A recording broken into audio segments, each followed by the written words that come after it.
Victoria Ashford was 3 steps from becoming Mrs. Marcus Holloway when her body decided it had enough. The fainting wasn't from nerves, it was from the cracked rib he'd given her 2 nights before. When she opened her eyes in that back office, makeup smeared and secrets exposed, a stranger named Nathaniel Carver looked at her bruises and said the words that changed everything. "You don't have to do this." What happened next wasn't a rescue, it was a rebellion. If you want to see how a woman destroys her own wedding to save her life, stay until the end. Hit that like button and comment with your city so I can see how far this story travels. The cathedral smelled like lilies and old money, 2 things Victoria had learned to associate with suffocation. She stood at the entrance in a dress that cost more than most people's cars, ivory silk that made her look like something worth owning, and tried to remember how to breathe without wincing. The organ swelled, 200 faces turned toward her. She couldn't see Marcus at the altar yet. The distance was too great, the veil too thick, but she could feel him waiting. Patient, certain. He'd always been certain of her. Her father's arm was rigid beneath her hand. Robert Ashford didn't look at her. He hadn't really looked at her in months, not since the company started bleeding money and Marcus Holloway appeared with his checkbook and his Tiaojian. Conditions, expectations, a deal dressed up as a marriage proposal. "Smile," her father muttered through his own fixed grin. Victoria smiled. She'd been doing it for so long she wasn't sure her face remembered any other expression. The processional march pulled her forward. Step, pause. Step, pause. The rhythm felt like a countdown. She focused on the stained glass windows, the afternoon light breaking through them in shards of red and gold, because looking at the guests meant seeing her mother in the front row, rigid with pharmaceutical calm, and her younger sister Claire, whose eyes held something Victoria couldn't name. Pity, maybe. Or relief that it wasn't her. The bruise on Victoria's ribs throbbed with each step. She'd wrapped it tight this morning, layers of medical tape under the corset, under the dress, under the performance. 2 nights ago, Marcus had slammed her into the corner of his dining table during a discussion about the seating chart. Not a fight. Marcus didn't fight. He corrected. The distinction mattered to him. "You're not listening," he'd said, very calm, one hand fisted in her hair. "I need you to listen, Victoria." She'd listened. She'd apologized.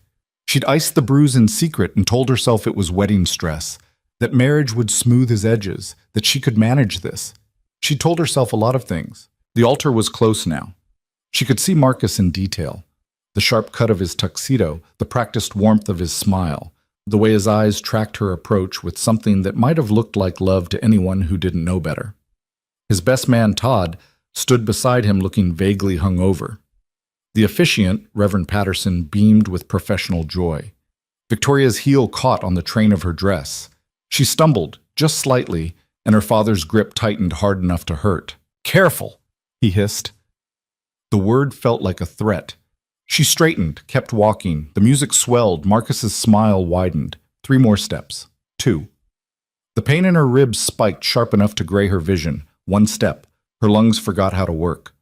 The cathedral tilted, slow and then fast, and the last thing she registered before the floor came up to meet her was the collective gasp of 200 people and the distant clinical thought, "At least I don't have to finish walking." Gas. She woke to the smell of old books and furniture polish. Not the cathedral. Somewhere else. Smaller, quieter. Victoria's eyes opened to an unfamiliar ceiling, dark wood beams, expensive and understated.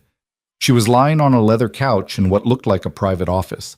The wedding dress was still on, though someone had loosened the corset enough for her to breathe. The veil was gone. Her carefully applied makeup, 3 hours of airbrush and contouring, felt smeared and wrong on her face. "Easy, don't sit up too fast." The voice came from her left. Male, low, unfamiliar. Victoria turned her head and found a man sitting in the chair across from her, watching her with the kind of attention that made her skin prickle with awareness. He wasn't in wedding attire, just dark slacks and a white shirt with the sleeves rolled to his elbows. Late 30s, maybe. Sharp features, dark hair, eyes that looked gray in the dim light. There was something precise about him, controlled, like he'd thought through every possible scenario before sitting down. Where? Her throat was dry. "Where am I?" "Church office. You fainted. Hit the floor pretty hard." He didn't move, didn't offer water or comfort, just kept watching her with that steady, unnerving focus. Your fiancé wanted to call an ambulance. I convinced him a quiet room and some privacy would be better. Fiancé. The word made her stomach turn. Who are you? Nathaniel Carver.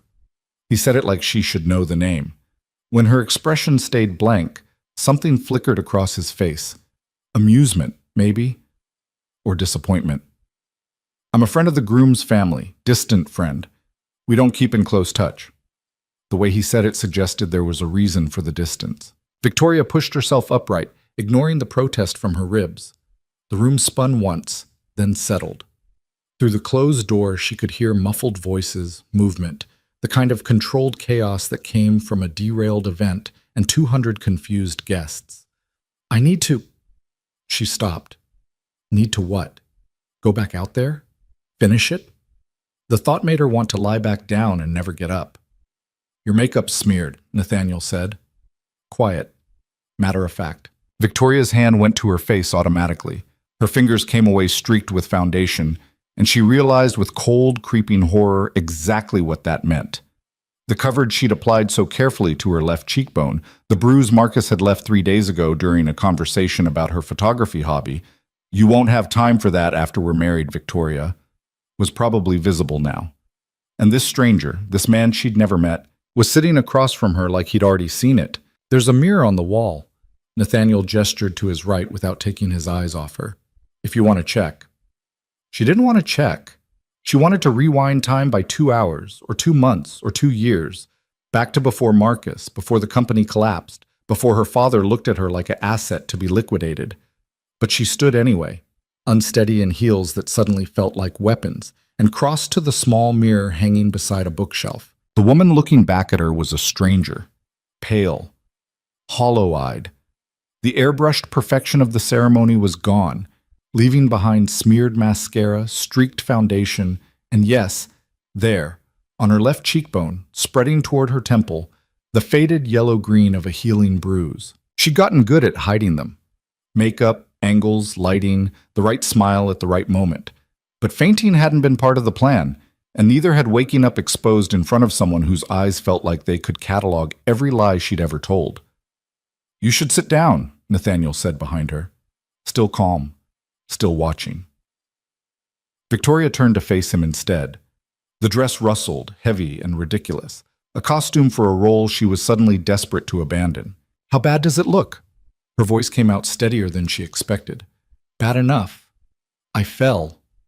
Sure. I'm clumsy. I bruise easily. Victoria. He said her name like he'd known her for years instead of minutes. You can lie to them. Don't lie to me. The air went out of the room. She stared at him, this stranger with his rolled sleeves and his careful distance, and felt something crack in her chest that had nothing to do with broken ribs. You don't know anything about me. I know Marcus Holloway. Nathaniel leaned forward, elbows on his knees, and the casual posture didn't match the intensity in his eyes. I know what he does when he thinks no one's watching. I know what he is. Then you know more than you should. Victoria moved back toward the couch, but didn't sit. Standing felt safer, even though her legs were shaking. And you should probably keep it to yourself. Should I? It wasn't a question. Yes. Even though you're about to marry him, especially because I'm about to marry him. Nathaniel studied her for a long moment. That bruise on your face is 3, maybe 4 days old. There are probably others. Your left arm moves carefully, like something hurts when you extend it, and you fainted in the middle of your own wedding, which suggests your body is trying to tell you something your brain won't admit. Victoria's hands clenched in the silk of her dress. You're very observant. I pay attention. To other people's business? To things that matter. This doesn't matter to you, doesn't it? He stood then, and she realized he was taller than she'd thought, broad-shouldered in a way that should have felt threatening, but somehow didn't. He stayed on his side of the room, careful not to crowd her. Let me tell you what's happening out there right now. Your father is reassuring guests that you're fine, just overwhelmed by emotion. Your mother is taking something for her nerves. Marcus is playing the concerned fiancé beautifully. He's got your sister comforting him, which is a nice touch. And in about 5 minutes, someone's going to come through that door and tell you it's time to finish what you started. Everything he said was probably true. Victoria could picture it exactly. The performance, the management, the way her family would smooth this over because the alternative was unthinkable. So? She lifted her chin. That's what's supposed to happen. Is it what you want to happen? What I want doesn't... She stopped, caught herself. It doesn't matter what I want. Why not? Because. The word came out sharper than she intended. Because my father's company is 6 months from bankruptcy. Because Marcus is the only investor willing to keep it afloat. Because my family needs this. Because I already said yes. Because you're afraid of what he'll do if you say no. The truth of it hit her like cold water. Victoria looked away, focusing on a painting on the wall, something abstract, meaningless. You need to leave. Probably. Now. In a minute.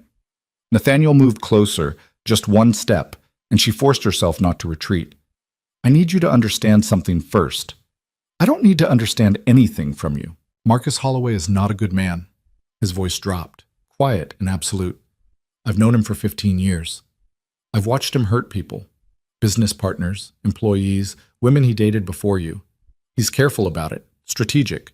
He chooses people who won't fight back or can't afford to, and he's very good at making them believe they deserved it. Victoria's throat closed. Stop. He will hurt you worse after you're married. Not better. Not less. Worse. Because you'll be his then, legally and publicly, and he'll have even less reason to hold back. You don't know that? Yes, I do. Something hard passed through his expression. I've seen the aftermath before. The door handle rattled. Victoria's heart slammed against her ribs. She turned toward the sound just as the door opened, and her father stepped in, followed immediately by Marcus. Robert Ashford looked harried, his careful composure fraying at the edges. Victoria, thank heaven, we were getting worried. Marcus moved past him, crossing straight to Victoria with the kind of concern that would have looked perfect to anyone who didn't know better. Sweetheart, are you okay? You scared me to death out there. He reached for her hands. Victoria let him take them, felt his fingers wrap around hers, warm, firm, possessive. I'm fine, she heard herself say. I just got lightheaded. The corset was too tight, I think. We should get you checked out properly. Marcus's thumb stroked across her knuckles, a gesture that might have seemed tender if she couldn't feel how tightly he was gripping. Make sure you're really all right. I'm fine, she repeated. Really? Her father cleared his throat. The guests are waiting. If you're feeling up to it, she needs a minute. Nathaniel's voice cut through the room, calm and immovable. She just regained consciousness. Pushing her back out there isn't a good idea. Marcus's expression cooled as he seemed to notice Nathaniel for the first time. I'm sorry, who are you? Nathaniel Carver? I don't remember you on the guest list. I'm not. I'm here as a courtesy to your family. Nathaniel's tone stayed pleasant, but something in his posture had shifted, become more deliberate. We've met before, Marcus, 5 years ago, your father's retirement party. Recognition flickered across Marcus's face, followed quickly by something else. Wariness, maybe, or calculation. Right. I remember now. He turned his attention back to Victoria, effectively dismissing Nathaniel. Come on, sweetheart. Let's get you back to the dressing room. You can fix your makeup, catch your breath properly. He tugged on her hands, gentle but insistent. Victoria didn't move. Marcus frowned. Victoria? She was looking at Nathaniel. He stood there, quiet and steady, and his eyes asked her a question that had nothing to do with anyone else in the room. What do you want? I need a minute, she said. Alone. Sweetheart. Alone. She pulled her hands free from Marcus's grip. The movement made her ribs scream, but she kept her expression smooth. Please. I just need a minute to collect myself. Her father made a frustrated sound. Victoria, we have 200 people. They can wait. She said it firmly enough that Robert Ashford actually stopped talking. It might have been the first time in her life she'd managed that. 5 minutes. That's all I need. Marcus's jaw tightened, but he manufactured a smile. Of course. Whatever you need. He leaned in to kiss her forehead, a performance for the others, and whispered against her skin, quiet enough that only she could hear. "Don't make me look foolish, Victoria. We'll talk about this later." The promise in those words made her skin crawl. Then he straightened, still smiling, and gestured for her father to leave. Robert hesitated, looking between his daughter and the door like he wasn't sure which obligation to prioritize, but eventually he followed Marcus out. The door closed. Nathaniel remained. "You should go too," Victoria said. "Should I?" "I said alone. You said you needed a minute. You didn't specify from whom." He moved back to the chair and sat, relaxed and unmovable. "Besides, if I leave, you'll pull yourself together, fix your makeup, and walk back out there to finish making the biggest mistake of your life. I'd rather not let that happen." "It's not your choice." "No, it's yours." He leaned back, watching her. "So make it." Victoria laughed, sharp and bitter. "You think I have choices? Everyone has choices." Spoken like someone who's never been trapped. "I've been trapped." His voice went flat, distant. "Different circumstances. Same feeling. I know what it's like to think you're out of options." "And how did you get out?" "I made a hard decision." He paused. "And then I dealt with the consequences." "Easy for you to say." "It wasn't easy. It was necessary." Nathaniel stood again, and this time he crossed the space between them, stopping just close enough that she had to look up to meet his eyes. "Victoria, listen to me. In about 2 minutes, someone else is going to knock on that door. They're going to tell you it's time. And you're going to have to decide right then, do you walk back out there and marry a man who hurts you? Or do you choose something else? There is no something else. There's always something else. You don't understand? Then explain it to me." His voice stayed level, patient. "Tell me what happens if you walk away right now. Worst case scenario, go." Victoria opened her mouth, closed it. The answer should have been simple, but actually speaking, it felt impossible. "My father's company collapses," she finally said. "Marcus pulls his investment. 40 years of business, gone. 200 employees lose their jobs. My father loses everything he built. My family, your family put this on you." Nathaniel said it without malice, just fact. "They made you responsible for their survival. That's not love, Victoria. That's sacrifice. And not the noble kind. They need me. They need Marcus's money. There's a difference. It's the same thing. Is it?" He tilted his head slightly. "Because from where I'm standing, what they need is someone willing to sell you to the highest bidder, and what you need is a way out before he kills you." The word hung in the air between them. Kills. He wouldn't, but she couldn't finish the sentence. Couldn't make herself believe it. "Maybe not intentionally," Nathaniel said quietly, "but eventually, one of his corrections will go too far. One cracked rib that punctures a lung, one shove that sends you downstairs, one moment where he miscalculates his own strength or his own anger, and then it won't matter what he intended, will it?" Victoria's hands were shaking. She pressed them against the silk of her dress, trying to still them. "What do you want from me?" Her voice came out small. "Why do you even care?" "Because I know what it looks like when someone's about to disappear into a bad situation. And I know what it sounds like when they're trying to convince themselves they'll be fine." He stepped back, giving her space. "I'm not here to rescue you. You don't need rescuing. You need permission." "Permission for what?" "To choose yourself." A knock at the door made them both turn. "Miss Ashford?" A woman's voice, tentative, the wedding coordinator. "They're ready for you." Victoria looked at Nathaniel, at the door, at the impossible choice suddenly made real and immediate. "What happens if I walk out there and say no?" she whispered. "Marcus will be humiliated. Your father will be furious. Your family will probably never forgive you. People will talk for years." Nathaniel's expression didn't change. "And you'll be alive and free." "Miss Ashford?" The coordinator knocked again. Victoria moved toward the door. Her hand landed on the handle. The metal was cool under her palm, solid and real. She could do this. Walk out, finish it, become Mrs. Marcus Holloway.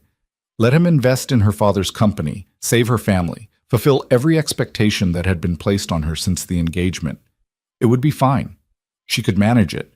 She just had to be better, smarter, more careful about not provoking him. "Don't make me look foolish, Victoria." Her hand tightened on the handle. "We'll talk about this later." She thought about later, about the honeymoon Marcus had planned, 2 weeks in the Maldives, isolated and alone with him. About moving into his penthouse, leaving her apartment behind.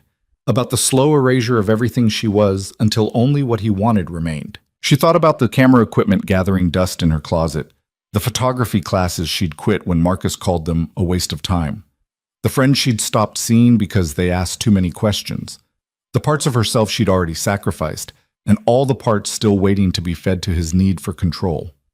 She opened the door. The coordinator stood there, anxious and hopeful.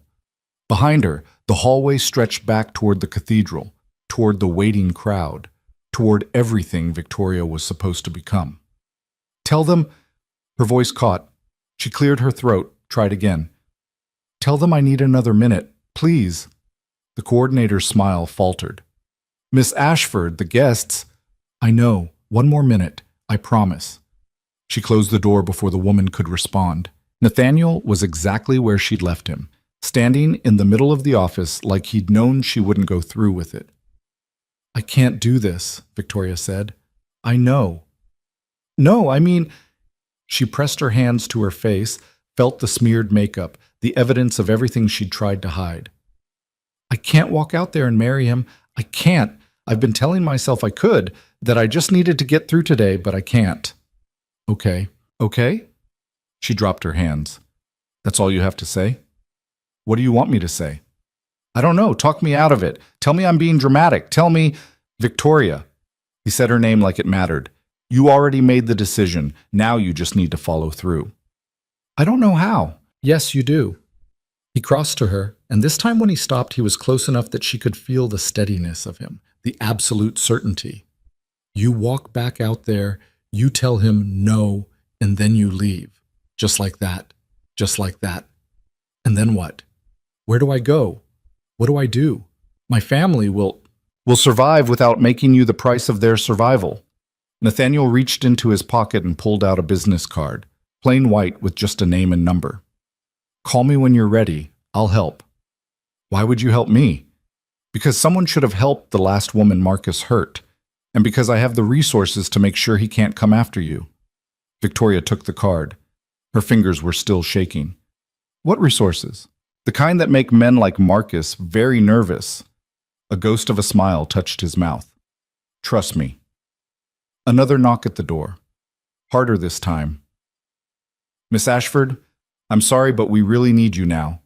Victoria looked down at herself, the dress, the smeared makeup, the whole elaborate costume of a life she didn't want. Then she looked at Nathaniel. Will you walk me out there? Something shifted in his expression.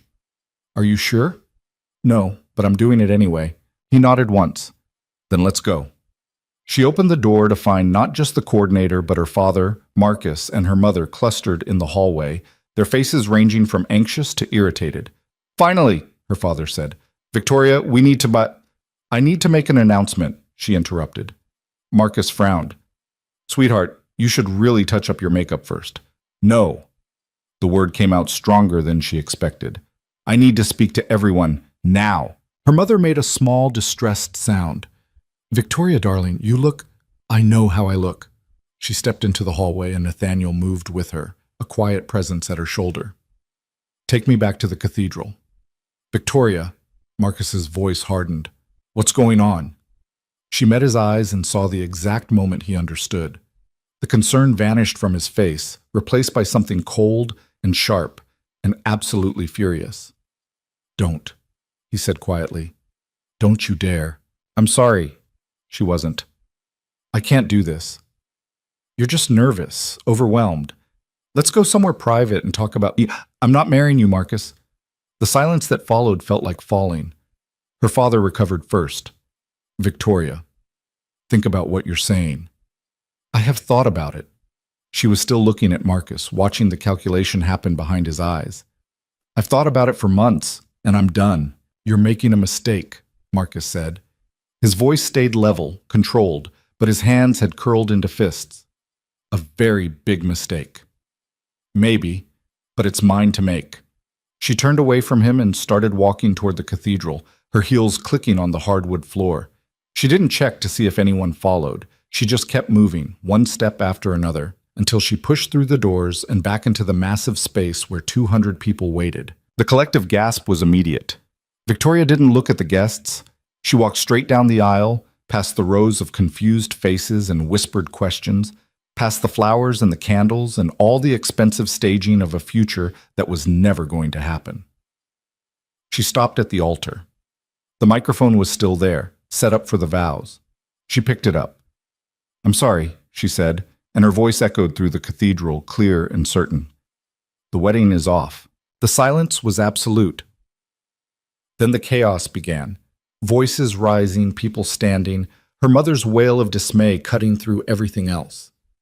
But Victoria was already moving, already leaving, already choosing the terrifying freedom of uncertainty over the crushing certainty of Marcus Holloway's love. Nathaniel was waiting by the side exit. He didn't say anything, just held the door open and followed her out into the late afternoon sunlight. Victoria stood on the steps, still in her wedding dress, and breathed air that tasted like spring and possibility. Behind her, she could hear her father shouting her name, Marcus's voice raised in fury, the collapse of everything her family had planned and needed and demanded. In front of her, the city stretched out, vast and indifferent, and suddenly full of potential. "What now?" she asked. Nathaniel looked at her, really looked, with that attention that saw everything, and smiled. "Now we make sure you stay free." The car Nathaniel had called arrived within minutes, a black sedan that pulled up to the cathedral's side entrance while chaos still echoed inside. Victoria climbed in without looking back, the wedding dress bunching around her in awkward waves of silk.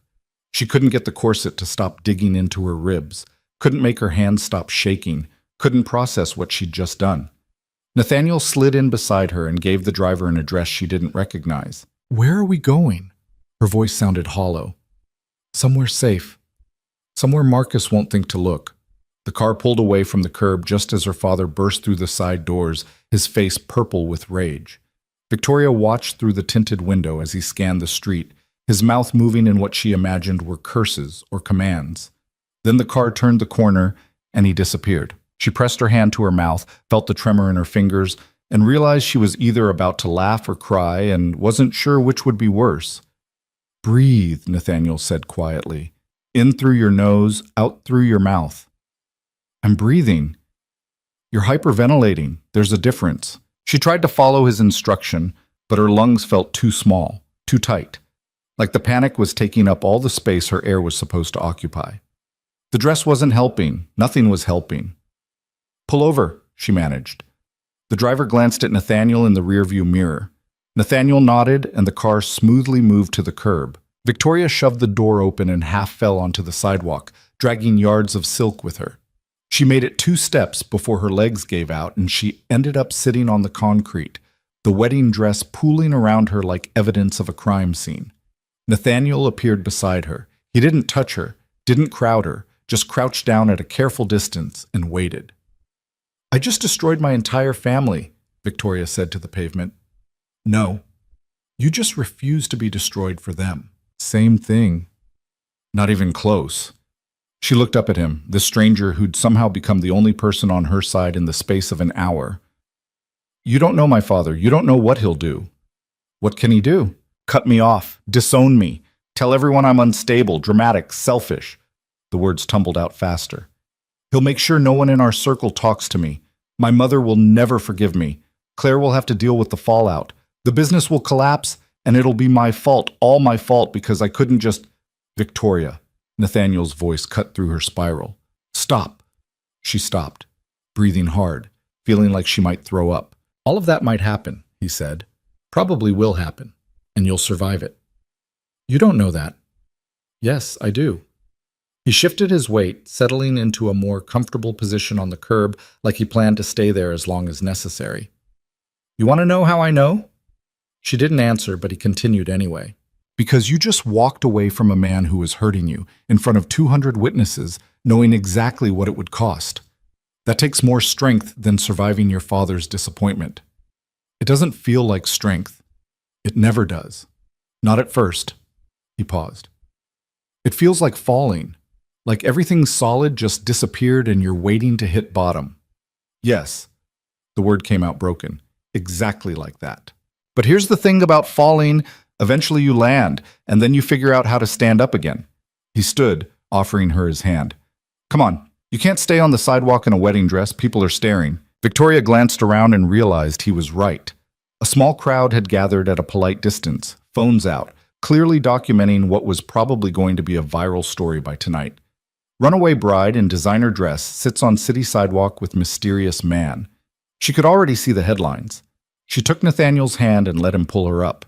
The dress fought her every step, but she managed to get back to the car without falling again. They drove for another 20 minutes, winding through neighborhoods Victoria only vaguely recognized, until the car stopped in front of a brownstone in a quiet residential area.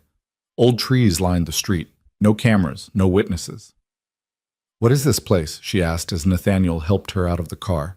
"A safe house. Technically, it belongs to a friend who's out of the country for the next month." He led her up the steps and unlocked the front door with a key that suggested this wasn't the first time he'd used this particular refuge. "You can stay here as long as you need." The interior was exactly what she would have expected from the exterior. Hardwood floors, exposed brick, furniture that looked expensive but lived in. Warm, normal.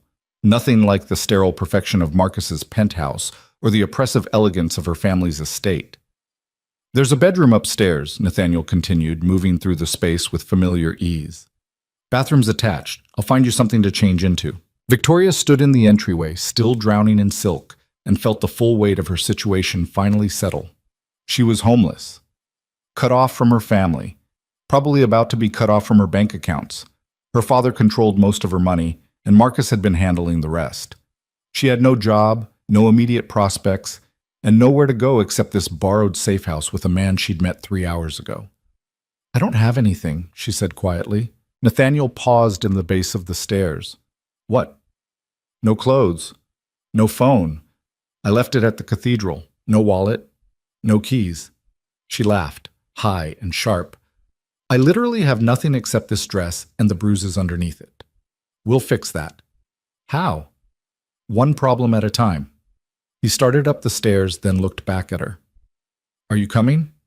She followed because there wasn't another option. The bedroom was on the second floor, spacious and mercifully simple. A bed, a dresser, a chair by the window. Nathaniel rummaged through the dresser and emerged with sweatpants and a t-shirt that looked several sizes too large.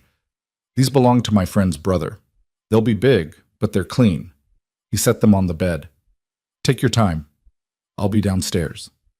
He left, closing the door behind him. Victoria stood alone in the quiet room and slowly, carefully, began the process of removing the wedding dress. The zipper stuck halfway down. Her ribs protested every movement. The corset underneath required 10 minutes of fumbling with hooks and laces before she finally got it loose enough to pull over her head. When she was finally down to just her undergarments, she caught sight of herself in the full-length mirror on the closet door. The bruises were worse than she'd remembered. The one on her ribs had spread, a constellation of purple and yellow that wrapped around her left side. Her upper arms showed finger marks. There was another on her thigh, high up where no one would see, from 2 weeks ago when Marcus had grabbed her too hard during an argument about the honeymoon itinerary. She looked like evidence. She looked like someone who should have left months ago. Victoria pulled on borrowed clothes, rolled the sweatpants cuff several times so she wouldn't trip, and tried not to think about how this was her life now. Charity clothes in a borrowed house with a stranger downstairs who claimed he could help. When she came back down, Nathaniel was in the kitchen. He'd shed his jacket and rolled his sleeves higher, and he was doing something complicated with a coffee maker that suggested he'd done this before. "Coffee?" he offered. "I don't drink coffee." "Tea?" "Sure." He switched gears without missing a beat, reaching for a kettle instead. The domesticity of it felt surreal. Victoria sat at the small kitchen table and watched him move through the space. "You said you knew Marcus. How?" "We went to the same prep school, same social circle for a while." Nathaniel filled the kettle, set it on the stove. "His father and mine did business together." "Did." Past tense. "My father died 6 years ago. Marcus's father 3 years after that."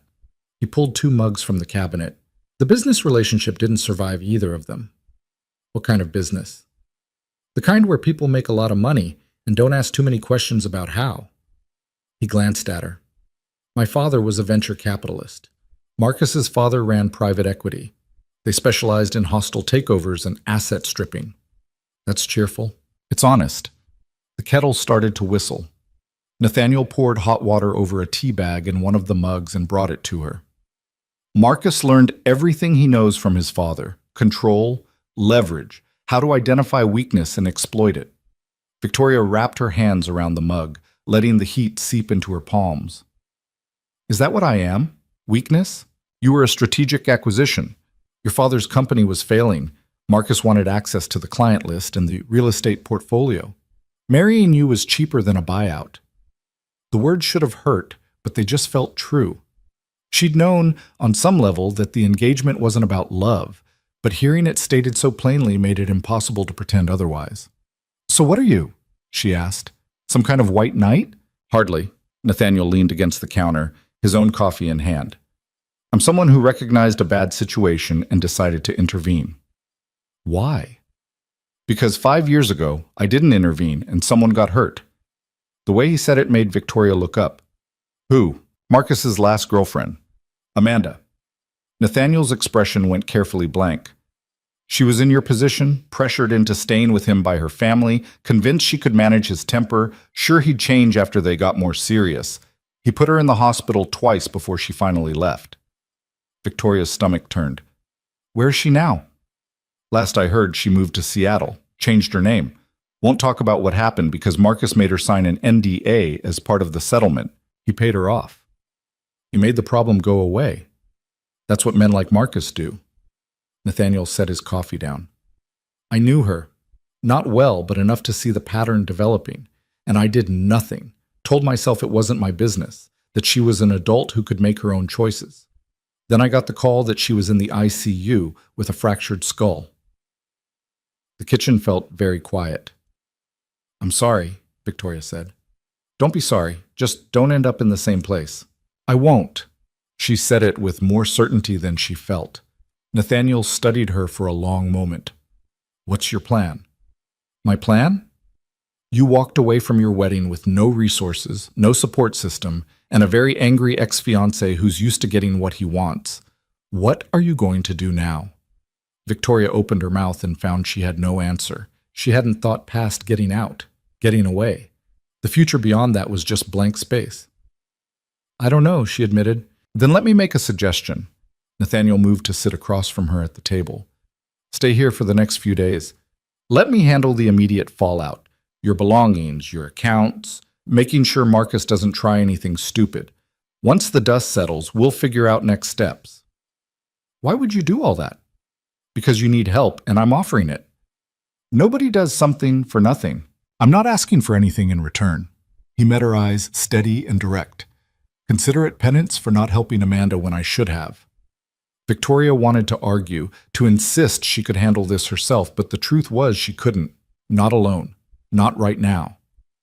Okay, she said quietly. Thank you. Nathaniel nodded. You should eat something. When's the last time you had food? She tried to remember. The morning had been a blur of makeup and hair and her mother's anxious hovering. Breakfast, maybe. I don't remember. I'll order something. He pulled out his phone and started scrolling through delivery options. Victoria watched him, this strange man who'd inserted himself into her crisis, and tried to figure out what his angle was. Everyone had an angle. Her father had taught her that much. But if Nathaniel Carver had ulterior motives, she couldn't see them yet. Her own phone was probably still in the bridal suite, along with her purse, her identification, everything that proved she existed in the world. She was going to have to deal with that eventually. Call her bank, cancel her cards, figure out how to survive without access to any of her accounts. The panic started creeping back. I need to call my sister, she said abruptly. Nathaniel looked up from his phone. Now? She's probably terrified, doesn't know if I'm okay. Your family might try to trace the call. Claire wouldn't do that. Are you sure? Victoria thought about her younger sister, 23, still living at home, still dependent on their parents for everything. Claire had always been the good one, the one who followed rules and met expectations. But she'd also been the one who noticed things, who'd asked Victoria about the bruises twice before Victoria shut down the conversation. No, she admitted. I'm not sure. Give it a day. Let things settle. Then we'll find a safe way to reach out. The food arrived 40 minutes later. Thai takeout that Nathaniel apparently ordered from memory. Victoria ate without tasting anything, her body running on autopilot while her mind tried to process the last 4 hours. She'd called off her wedding, she'd walked away from Marcus, she'd destroyed her family's financial safety net and probably her relationship with her parents. She'd chosen herself over everyone and everything she was supposed to prioritize, and she had no idea if it was the right choice or the worst mistake of her life. "You're thinking too much," Nathaniel observed. "How can you tell? You've been staring at the same piece of chicken for 3 minutes." Victoria set down her fork. "I keep waiting to feel something. Relief, maybe, or regret. But I just feel numb." "That's normal. You're in shock. Is there a timeline for when the shock wears off?" "Usually when reality hits." He pushed the takeout containers to the side. "Which will probably be tomorrow when your phone starts blowing up. Speaking of which," he pulled a small box from his pocket and slid it across the table. "Burner phone. Untraceable. Keep it on you." Victoria opened the box to find a basic flip phone, the kind drug dealers used in movies. "You just had this lying around?" "I keep a few for emergencies." "How often do you have emergencies that require burner phones?" "More often than you'd think." He didn't elaborate. She turned the phone over in her hands. "What's your emergency, Nathaniel?" "What do you mean? Everyone has something that made them who they are, something that broke them or taught them or changed how they see the world." Victoria looked at him directly. "What's yours?" He was quiet for long enough that she thought he might not answer. Then he said, "My father built his fortune destroying other people's companies. He was good at it, ruthless. By the time I was old enough to understand what he did, I'd already learned to be ashamed of where our money came from." "So you walked away?" "Eventually. After he died and I inherited everything, I spent the last 6 years trying to undo some of the damage, returning assets, settling debts, making reparations where possible." He smiled, but it didn't reach his eyes. "Turns out guilt is expensive." "Is that what I am to you? Another reparation?" "No. You're someone who deserves better than what she was getting." The answer felt true, but Victoria had stopped trusting her ability to tell the difference between truth and performance. Marcus had been very good at performing care right up until he wasn't. She stood, suddenly exhausted. "I should sleep." "Take the bedroom. I'll take the couch." "This is your friend's place. And you're the one who just survived a traumatic day. Go." He gestured toward the stairs. "We'll deal with everything else tomorrow." Victoria climbed the stairs feeling like she weighed 1,000 pounds. The bedroom was dark and quiet, and she collapsed onto the bed still wearing the borrowed clothes. She should cry. She should feel something. But the numbness Nathaniel had identified just spread wider, filling all the space where emotions were supposed to live. She closed her eyes and tried not to think about what she'd done. Sleep didn't come. Around midnight, she heard Nathaniel's voice from downstairs, quiet, measured, clearly on the phone with someone. She couldn't make out the words, but the tone suggested business, strategy, plans being made while she lay in the dark trying to figure out how to exist in this new reality she'd created. Around 2 in the morning, her body finally gave up on consciousness. She dreamed about this cathedral, about walking down the aisle. Except this time she couldn't stop, couldn't turn around, and Marcus was waiting at the altar with his perfect smile and his controlled fury, and when she tried to run, her legs wouldn't move and the dress got heavier and heavier until she couldn't breathe. She woke gasping. The room was still dark, still quiet, still unfamiliar. Victoria pressed her hand to her ribs, felt the ache there, and used the pain to ground herself. Real, present, safe. For now. She didn't sleep again after that. When dawn finally broke through the bedroom window, she heard movement downstairs. Nathaniel, probably, already awake and dealing with whatever needed dealing with. She should get up, face the day, start figuring out how to build a life from nothing. Instead, she stayed in bed, watching the light change, and wondered if her mother had cried or raged or simply pretended Victoria had never existed. Wondered if Claire was okay. Wondered if Marcus had already started the process of destroying her reputation, or if he'd wait until she was more vulnerable. Wondered if leaving had actually solved anything, or just traded one kind of trap for another. A knock at the door interrupted her spiral. "Victoria," Nathaniel's voice. "You awake?" "Yes. Can I come in?" She sat up, trying to make herself presentable, even though presentable felt like a concept from another life. Okay. Nathaniel entered carrying another mug of tea. He looked like he'd actually slept, which seemed impossible given the couch situation. He also looked like he had news, and from his expression, it wasn't good. What happened? She asked. Your father's calling a press conference for this afternoon. Damage control. He handed her the tea. I have a contact at the network. They're planning to spin this as a mental health crisis. You've been under tremendous stress, they'll say. Wedding jitters escalated into a breakdown. The family is devastated but supportive and seeking treatment options for you. Victoria's hands tightened around the mug. Of course they are. There's more. Marcus filed a breach of contract suit last night. He's suing your father's company for the investment he was going to make. Can he do that? He can try. Whether it'll hold up is another question, but it doesn't matter. The goal is to apply pressure, make your family blame you for the financial collapse. Which they will. Probably. Nathaniel sat on the edge of the bed, keeping a respectful distance. But here's the thing. I looked into Marcus's finances last night. Really looked. And he's not as solvent as he appears. Victoria frowned. What does that mean? It means the investment he promised your father? He didn't have it, not liquid anyway. Most of his assets are tied up in failing ventures and leveraged to hell. He was going to use your father's company as collateral for more loans. So marrying me would have saved him, not us. Exactly. Nathaniel's expression hardened. He was never your family's white knight. He was looking for a life raft, and you were going to be the anchor that kept him afloat. The information should have made her feel better, validated maybe, in her decision to leave. Instead, it just made her angrier. All of it had been a lie. The courtship, the promises, the careful construction of a future that was only ever designed to benefit Marcus. What else did you find? She asked. Enough to make him very nervous if it became public. Nathaniel met her eyes. Which is why I'm going to make it public. What? I have contacts in financial journalism. People who would be very interested in a story about Marcus Holloway's creative accounting and questionable business practices. He leaned forward slightly. I can destroy him, Victoria. Professionally, publicly, make sure he never has this kind of power over anyone again. The offer hung between them.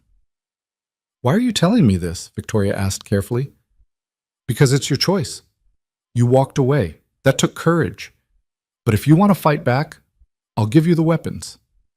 She thought about Marcus, about Amanda in the hospital with a fractured skull, about every woman before and after who'd believed his promises and paid for it with their safety, their dignity, their lives. She thought about her father, who'd handed her over like property, about her mother, who'd looked away from every bruise, about the press conference happening in a few hours that would paint her as unstable, broken, in need of management.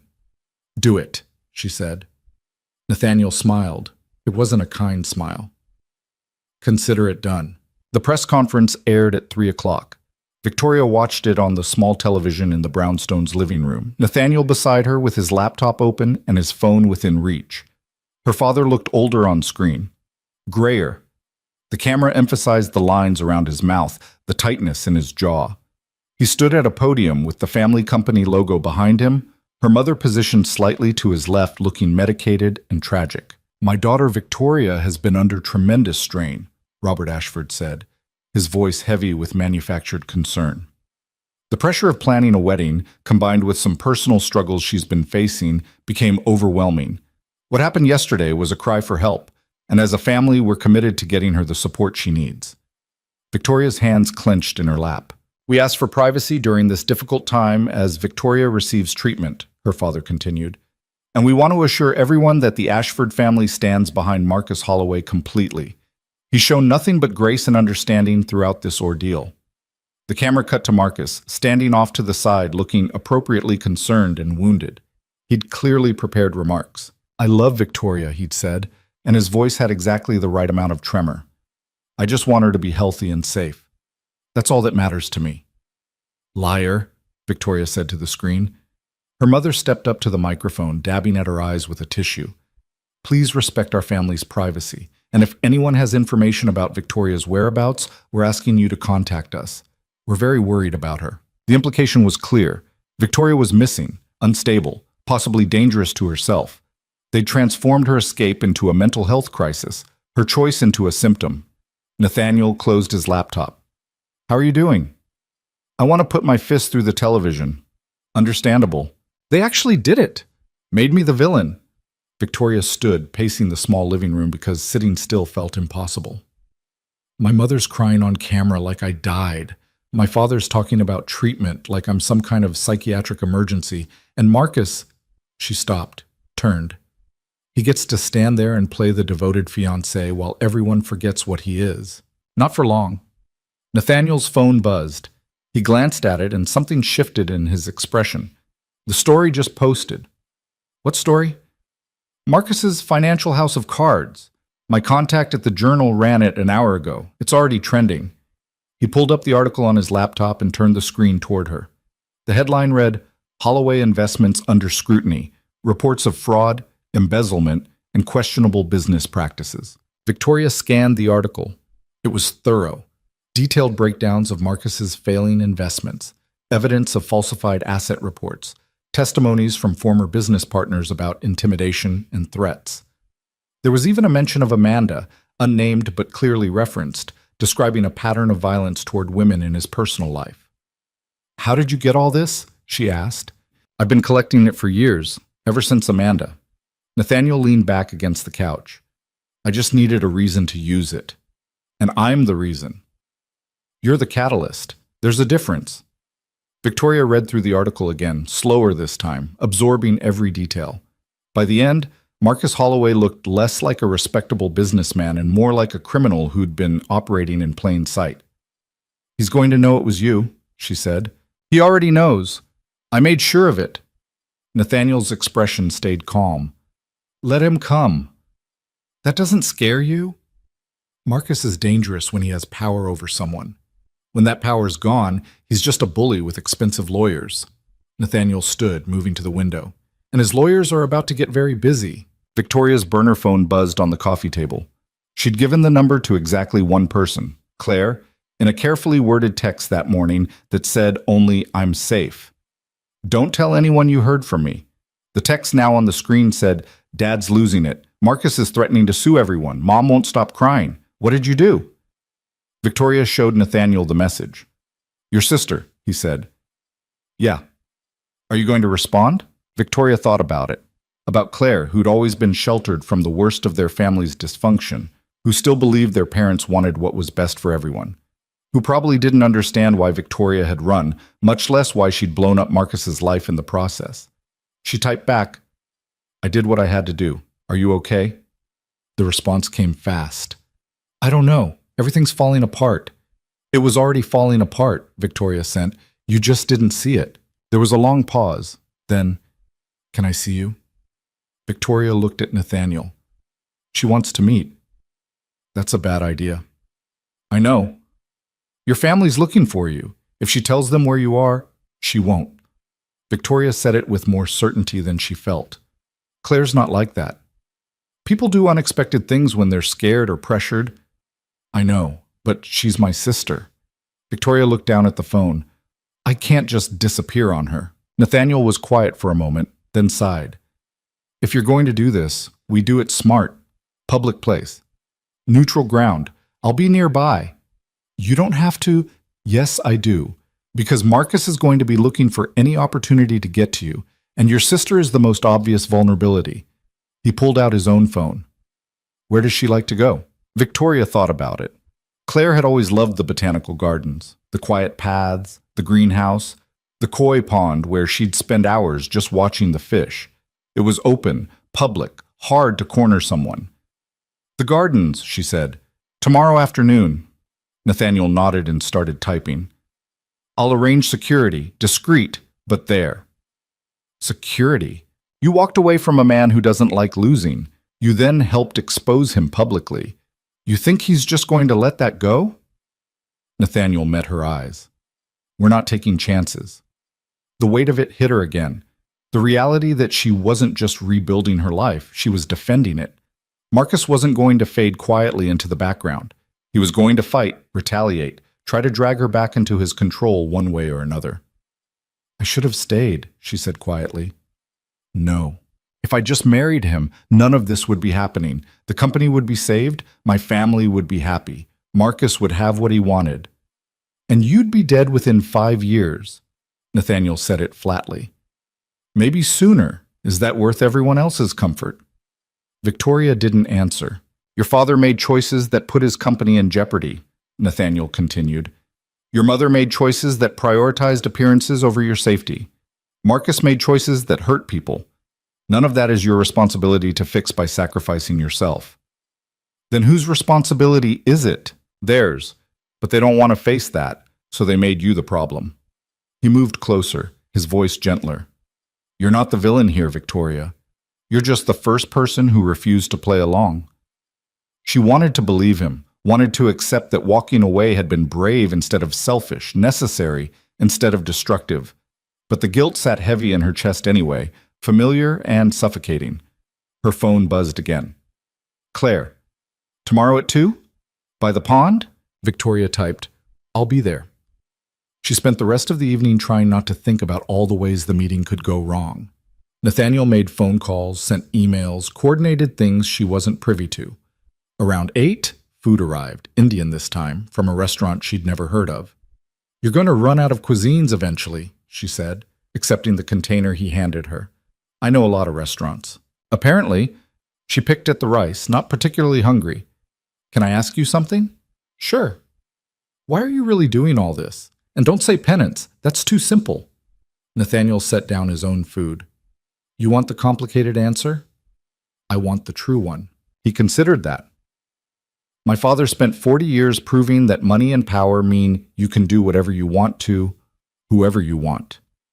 He destroyed lives, broke companies, ruined people, and never faced consequences. He died wealthy and respected, and everyone at his funeral talked about what a brilliant businessman he was. Nathaniel's jaw tightened. I couldn't stop him, couldn't change him, but I can stop men like him now. Marcus is everything my father was. Entitled, violent, convinced his money makes him untouchable. Helping you isn't penance, it's revenge. The honesty of it surprised her. Revenge on who? On every man who thinks he can buy his way out of being a decent human being. He picked up his fork, stabbed at his food. Your turn. Why photography? The subject change was obvious, but Victoria went with it. My grandmother gave me a camera when I was 12, one of those old film ones where you had to really think about each shot because you only had so many exposures.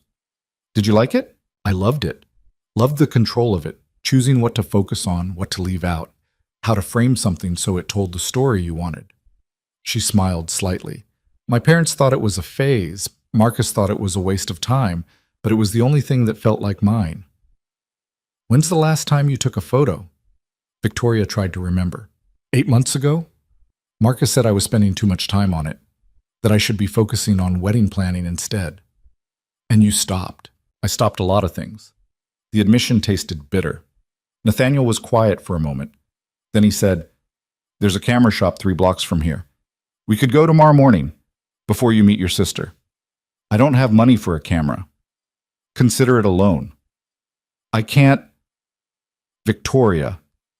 He looked at her directly. You're going to need something that's yours again.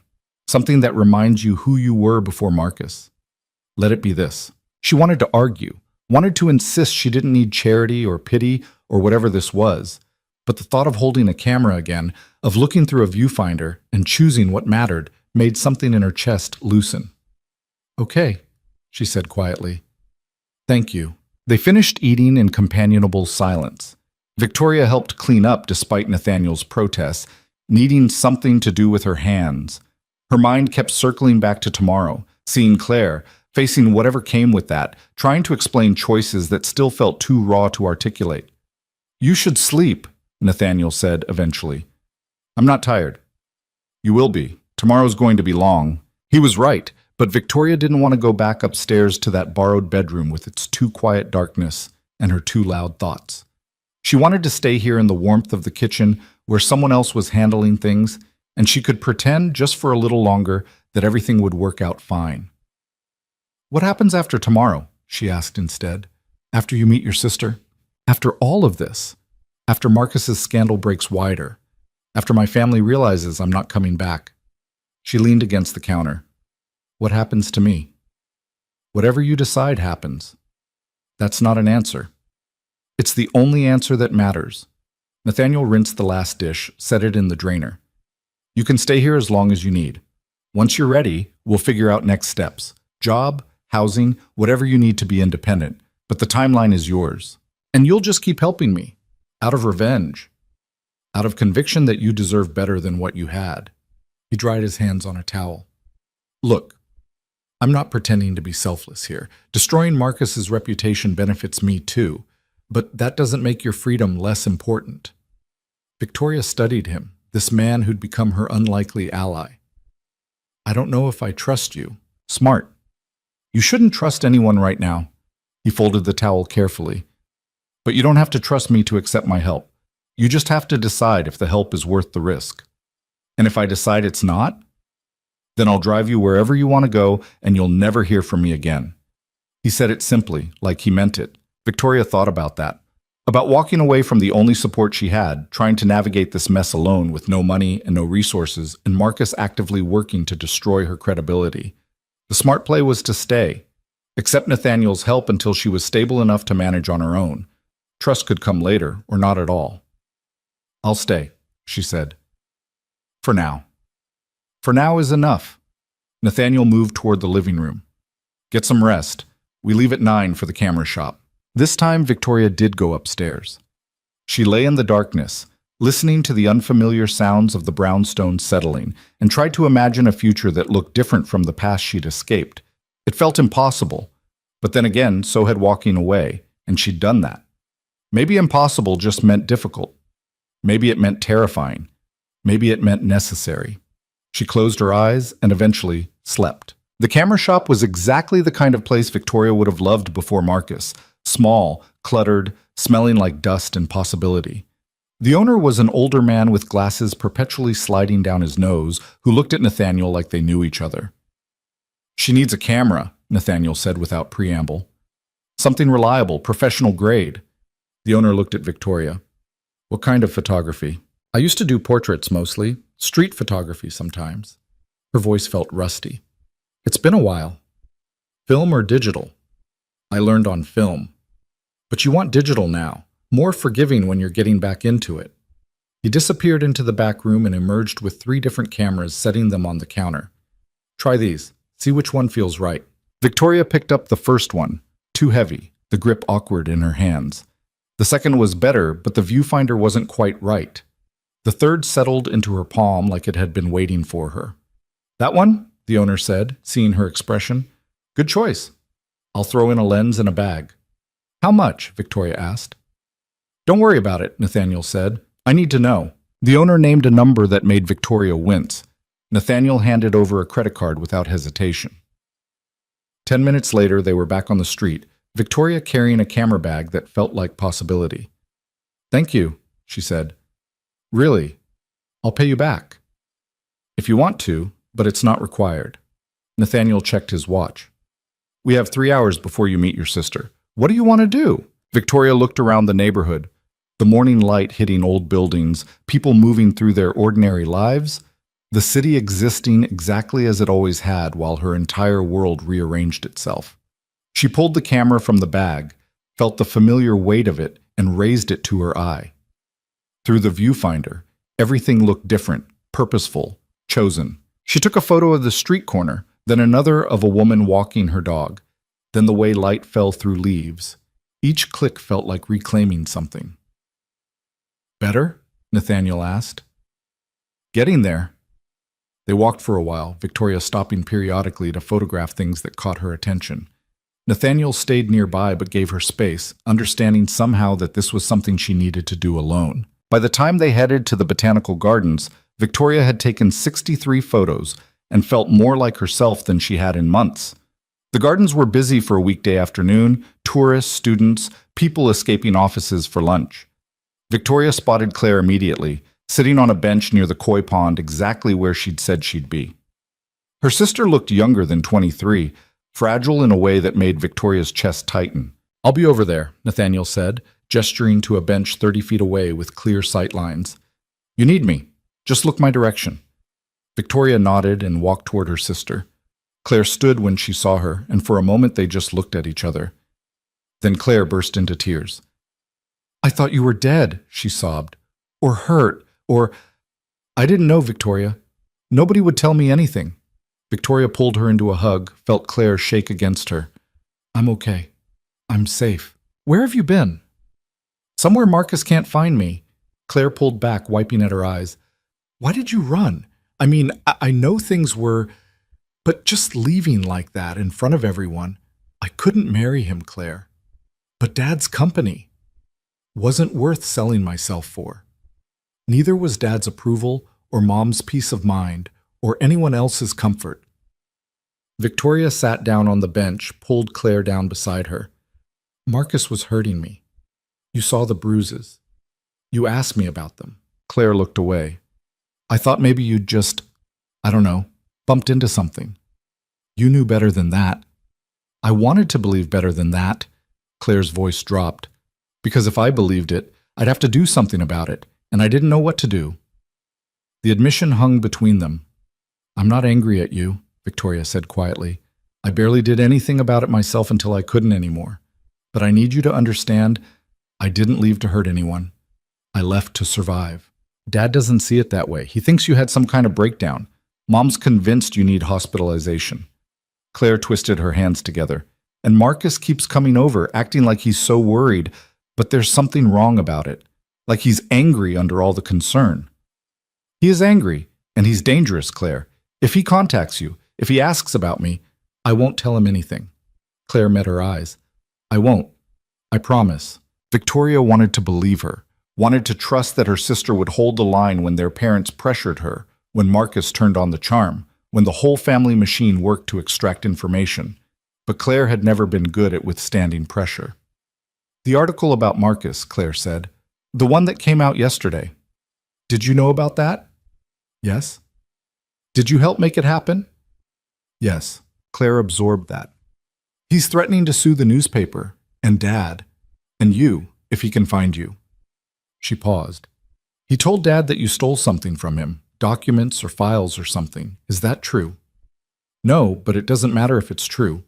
Marcus will say whatever he needs to say to make himself the victim. The article says he hurt people, women he dated. Claire looked at Victoria directly.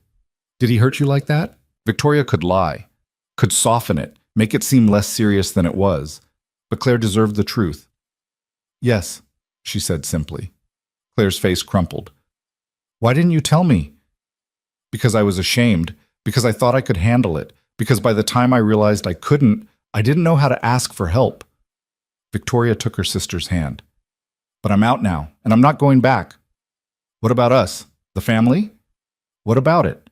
You're just going to disappear, never see Mom and Dad again, never come home? That wasn't home, Claire. That was a cage I'd been living in so long I forgot what freedom looked like. Victoria squeezed her sister's hand. I love you, but I can't go back to being who they wanted me to be. That person almost got me killed. Claire was crying again, quiet tears that streaked her makeup. I don't want to lose you. You don't have to, but you have to accept that I'm making different choices now. Choices that might not make sense to you or Dad or anyone else. Victoria pulled a piece of paper from her pocket. She'd written down the burner phone number that morning. This is how you reach me. Don't give it to anyone. Not Mom, not Dad, definitely not Marcus. Just you. Claire took the paper, folded it carefully. Are you happy? Where you are now? Victoria thought about the brownstone, about Nathaniel's careful distance, about holding a camera again and remembering what it felt like to choose her own focus. I'm not happy yet, but I'm free. And that's a start. They sat together for a while longer, watching the koi drift through the pond. Claire talked about small things, a class she was taking, a friend's drama, the garden party their mother was planning despite everything. Normal things from a life Victoria no longer belonged to. Eventually, Claire had to leave. Some family obligation she couldn't skip without raising suspicion. They hugged goodbye, and Victoria watched her sister walk away, disappearing into the gardens like she might be the last piece of Victoria's old life she'd see for a long time. Nathaniel appeared at her elbow. How'd it go? She cried a lot, asked questions I couldn't really answer. Victoria shouldered her camera bag. But I think she understands. Will she tell your family where you are? I don't think so, but I'm not certain. Victoria looked at him. Should we move? Find somewhere else? Not yet, but we stay alert. He gestured toward the exit. Come on, let's get out of here before anyone else shows up. They were halfway to the parking lot when Victoria's burner phone buzzed. Unknown number. She showed Nathaniel, who frowned. Don't answer it. But Victoria's thumb was already pressing accept, some instinct telling her this wasn't random. Victoria, Marcus's voice smooth and controlled. We need to talk. Her blood went cold. How did you get this number? Does it matter? I always find what I'm looking for. There was a pause. I'm willing to forgive this little episode. The wedding, the article, all of it. You were clearly not yourself. We can fix this. There's nothing to fix. We're done. No, we're not. The smoothness cracked slightly. You don't get to humiliate me and walk away, Victoria. That's not how this works. I'm not coming back. Then I'll come to you. It wasn't a threat. It was a promise. And when I do, we're going to have a very long conversation about loyalty and consequences and what happens to people who betray me. The line went dead. Victoria stared at the phone, her hands shaking. He knows, she said. Nathaniel was already moving, pulling her toward the car. He knows where I am or how to find me or we're leaving. Now. They reached the car and Nathaniel practically pushed her into the passenger seat. That number was supposed to be secure. If he got it, Claire. Victoria felt sick. He must have gotten it from Claire. Or your family pressured her into giving up information. Either way, we can't stay at the brownstone. Nathaniel started the engine, pulling out faster than necessary. I have another place. Further out. Harder to track. He's going to keep coming. I know. Then what's the point? Why keep running if he's just going to... Because running keeps you alive long enough for me to finish what I started. Nathaniel's jaw was tight. The article was just the beginning. I have more. Evidence that'll put him in prison if it's presented right. I just need time. Victoria looked at him. How much time? A week, maybe less. He glanced at her. Can you stay hidden that long? She thought about Marcus's voice on the phone, the certainty in his threat. Thought about what would happen if he found her before Nathaniel's plan, whatever it was, came together. I don't know if I have a choice, she said. You always have a choice.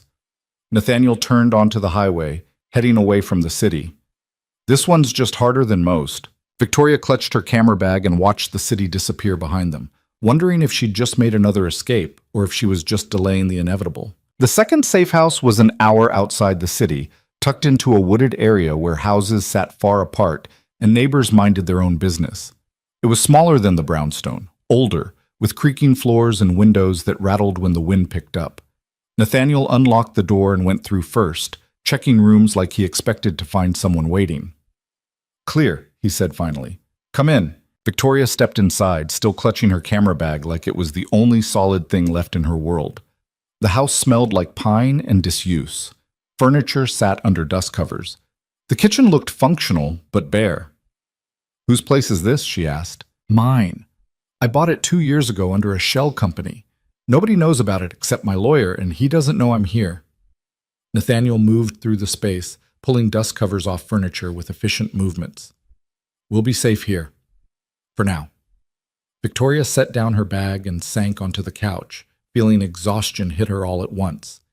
The adrenaline from Marcus's call had burned through her system, leaving nothing but the crash. I led him right to you, she said quietly.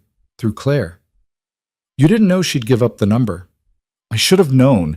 She's never been able to keep secrets under pressure. Victoria pressed her palms to her eyes. I was so stupid to trust her. You weren't stupid. You were hopeful. There's a difference. Nathaniel sat down in the chair across from her. And we don't know for sure it was Claire. Could have been anyone. Your parents, someone at the gardens, even a tap on the burner phone itself. Does it matter how he got it? Not really. What matters is we adjust. He pulled out his own phone, started typing. I'm moving up the timeline, getting everything to my contacts tonight instead of waiting. What everything? Financial records showing Marcus has been embezzling from his own clients. Testimony from former employees about workplace harassment and intimidation. Security footage from his building showing him assaulting a delivery person 6 months ago. Nathaniel kept typing, and statements from 3 women, including Amanda, detailing his pattern of abuse. Victoria's throat tightened. They agreed to go public? With their identities protected, yes. They want him stopped as much as you do. He looked up. This goes live tomorrow morning. Financial crimes, assault charges, enough evidence to trigger multiple investigations. Marcus Holloway won't have time to come after you because he'll be too busy trying to stay out of prison. And if it doesn't work, it'll work. Nathaniel said it with absolute certainty. I've been building this case for 5 years. Every detail checked, every witness vetted, every document authenticated. This isn't a hit piece, it's a prosecution brief. Victoria wanted to feel relieved. Instead, she just felt hollow. He's going to know it was you. He already knows. Then he'll come after you too. Let him try.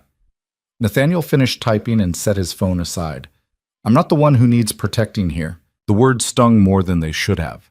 Victoria stood, needing distance, and walked to the window. Outside, trees pressed close to the house, their branches creating shadows that moved with the wind. It looked isolated, vulnerable. I hate this, she said. Hiding, running, waiting for someone else to fix my problems. I'm not fixing your problems. I'm providing resources. Nathaniel's voice came from behind her. You already fixed the biggest problem when you walked away. Did I? Because it feels like I just made everything worse. For who? Everyone. My family's company is collapsing. My parents hate me. Claire's caught in the middle. Marcus is out there planning revenge.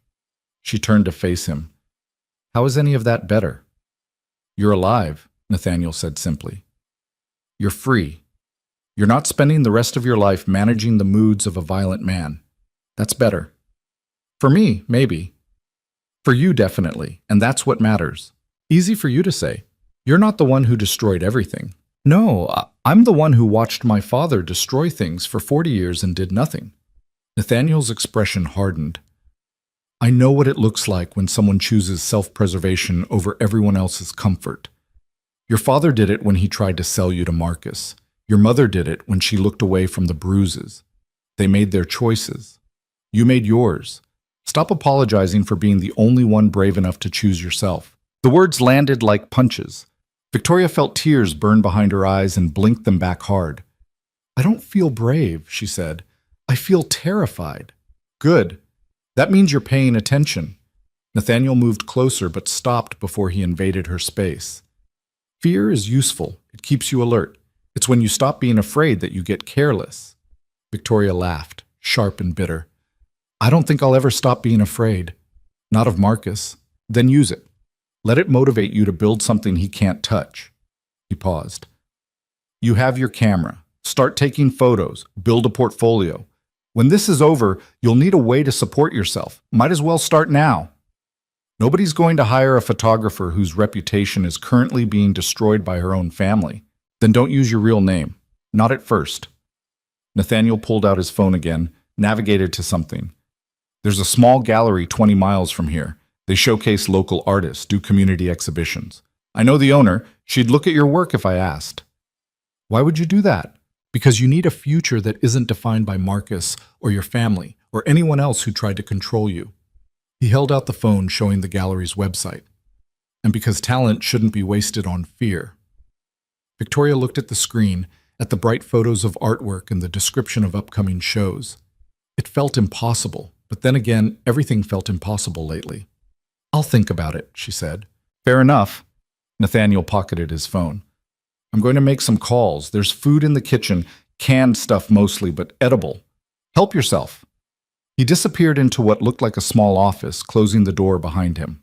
Victoria was left alone in the living room, surrounded by dust covers, and silence, and the weight of choices she couldn't take back. She picked up her camera bag and went outside. The property had a small porch that looked out over the trees. The light was starting to fade, everything taking on that golden quality that photographers called magic hour. Victoria sat on the steps, pulled out her camera, and started shooting. Trees, shadows, the way light filtered through leaves, a bird landing on a branch, the texture of bark.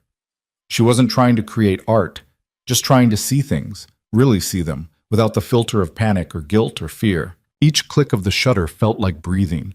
She must have been out there for an hour before Nathaniel appeared in the doorway. You're going to lose the light soon, he said. I know.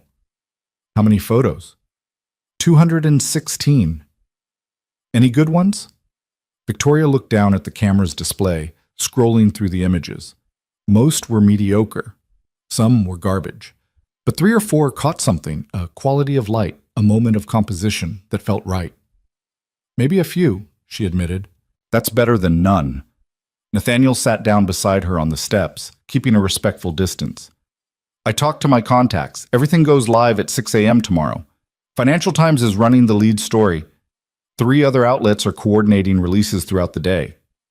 That's fast. That's necessary. Marcus knows we're planning something. If we wait, he'll try to block it. Nathaniel watched the tree line. There's going to be fallout. Legal battles, probably. Your family will likely get pulled into it since your father was planning to do business with Marcus. You should be prepared for that. Victoria had stopped being able to prepare for anything. Will they come after me? Legally? Maybe. Marcus might try to claim you stole documents or violated some confidentiality agreement. It won't stick. You didn't take anything, but he might try anyway out of spite. Great. I have lawyers on retainer, good ones. If it comes to that, they'll handle it. Why? Victoria turned to look at him directly. Why are you doing all this? The lawyers, the safe houses, the evidence against Marcus. You said revenge, but that's not enough. There's something else. Nathaniel was quiet for a long moment. Then he said, My father died of a heart attack at his desk. Working, making deals, destroying someone's company right up until the end. His voice stayed level, but something underneath it wasn't. And you know what happened at his funeral? People praised him, talked about his business acumen, his strategic genius, his legacy. Nobody mentioned the lives he ruined, the families he broke, the people who lost everything because he saw opportunity in their desperation. Igishu, you mentioned Amanda before. Amanda was the final straw, but she wasn't the first person I failed to help. Nathaniel looked at his hands. When I was 25, my father partnered with a man named Richard Chen. Small tech company, good product, but Chen made some bad investments and needed capital. My father offered to help, in exchange for majority control. Victoria could see where this was going. Chen signed the deal because he didn't have another choice. Within 6 months, my father had gutted the company, sold the patents, and liquidated the assets. Chen lost everything, his business, his savings, his marriage. Nathaniel's jaw tightened.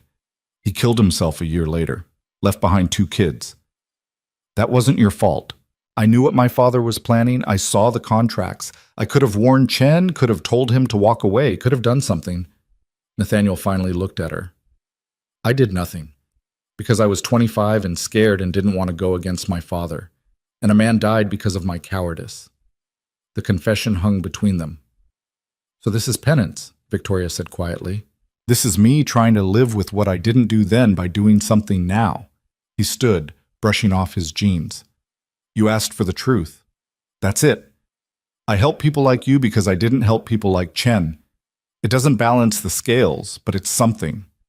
Victoria didn't know what to say to that, didn't know how to process the weight of someone else's guilt alongside her own. So she just nodded and looked back at her camera, at the photos of trees and light that didn't require words. They went inside as darkness settled fully. Nathaniel made dinner from the canned supplies, pasta with sauce that came from a jar, garlic bread from the freezer. It was simple and warm, and somehow exactly what Victoria needed. Tell me about your photography, Nathaniel said while they ate. What draws you to it? Victoria thought about it. Control, mostly.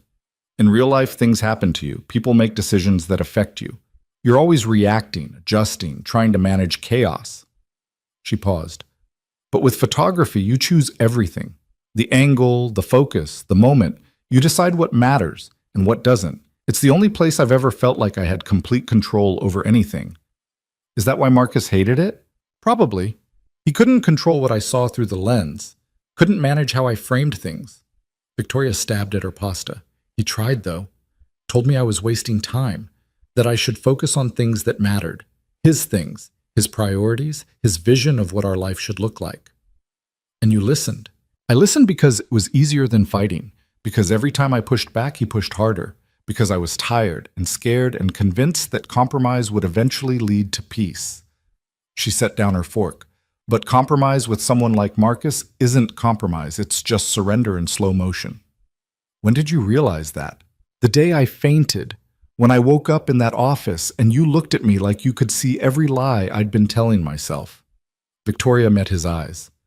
You were the first person who didn't try to convince me I was wrong about what I was feeling. You just said it out loud, that I didn't have to do this, and something in me broke. Or maybe it was something that finally got put back together. I'm still not sure which. Nathaniel held her gaze. Both, probably. Breaking and healing aren't always different things. They finished eating in comfortable silence. Victoria helped clean up, then retreated to the bedroom Nathaniel had indicated was hers. It was small, plain, with a bed that looked like it had never been used. She lay down in her borrowed clothes and stared at the ceiling, listening to Nathaniel move around in other parts of the house. Her phone buzzed. Claire again. I'm so sorry. Dad made me. I didn't want to, but he said if I didn't help find you, he'd cut me off too. I'm so sorry. Victoria stared at the message for a long time. She wanted to be angry, wanted to feel betrayed, but mostly she just felt sad. Claire had never learned to stand against their father's pressure. She'd always chosen survival over solidarity, and Victoria couldn't really blame her for that. She'd done the same thing for years with Marcus. She typed back, I know. It's okay. Stay safe. Then she deleted Claire's number from the phone. Not out of anger, but necessity.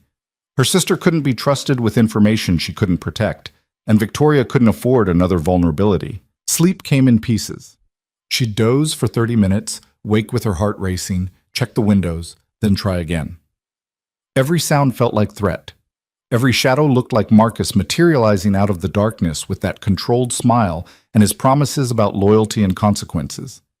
Around 3 a.m, she gave up and went downstairs. Nathaniel was awake, sitting at the kitchen table with his laptop open and paperwork spread across the surface. He looked up when she appeared. Can't sleep? Every time I close my eyes, I see him. Victoria sat down across from him. What are you working on? Final review before everything goes live, making sure every fact is airtight, every source protected. He gestured to the papers. This is years of documentation. Phone records, bank statements, witness testimonies, security footage. It's not just about Marcus anymore. It's about the entire system that protected him. His lawyers, his accountants, the people who looked the other way while he operated. Victoria picked up one of the documents, a bank statement showing transfers that looked deliberately obscured. You really think this will stop him? I think this will destroy him. Nathaniel closed the laptop. But you're not asking if it'll work. You're asking if it'll keep you safe. Will it? Nothing keeps anyone completely safe, but it'll make you a lot less interesting as a target. Marcus needs power to be dangerous. Take that away and he's just another criminal facing consequences. I want to see him face consequences. The admission came out harsher than Victoria intended. I want him to feel even a fraction of what he made me feel. Trapped, powerless, afraid. He will, starting in about 3 hours. Victoria looked at the clock. 3:45. In just over 2 hours, the world would know what Marcus Holloway really was. Her parents would have to face the reality of who they'd tried to force her to marry. Claire would understand why Victoria couldn't come back. Everyone who judged her for running would see what she'd been running from.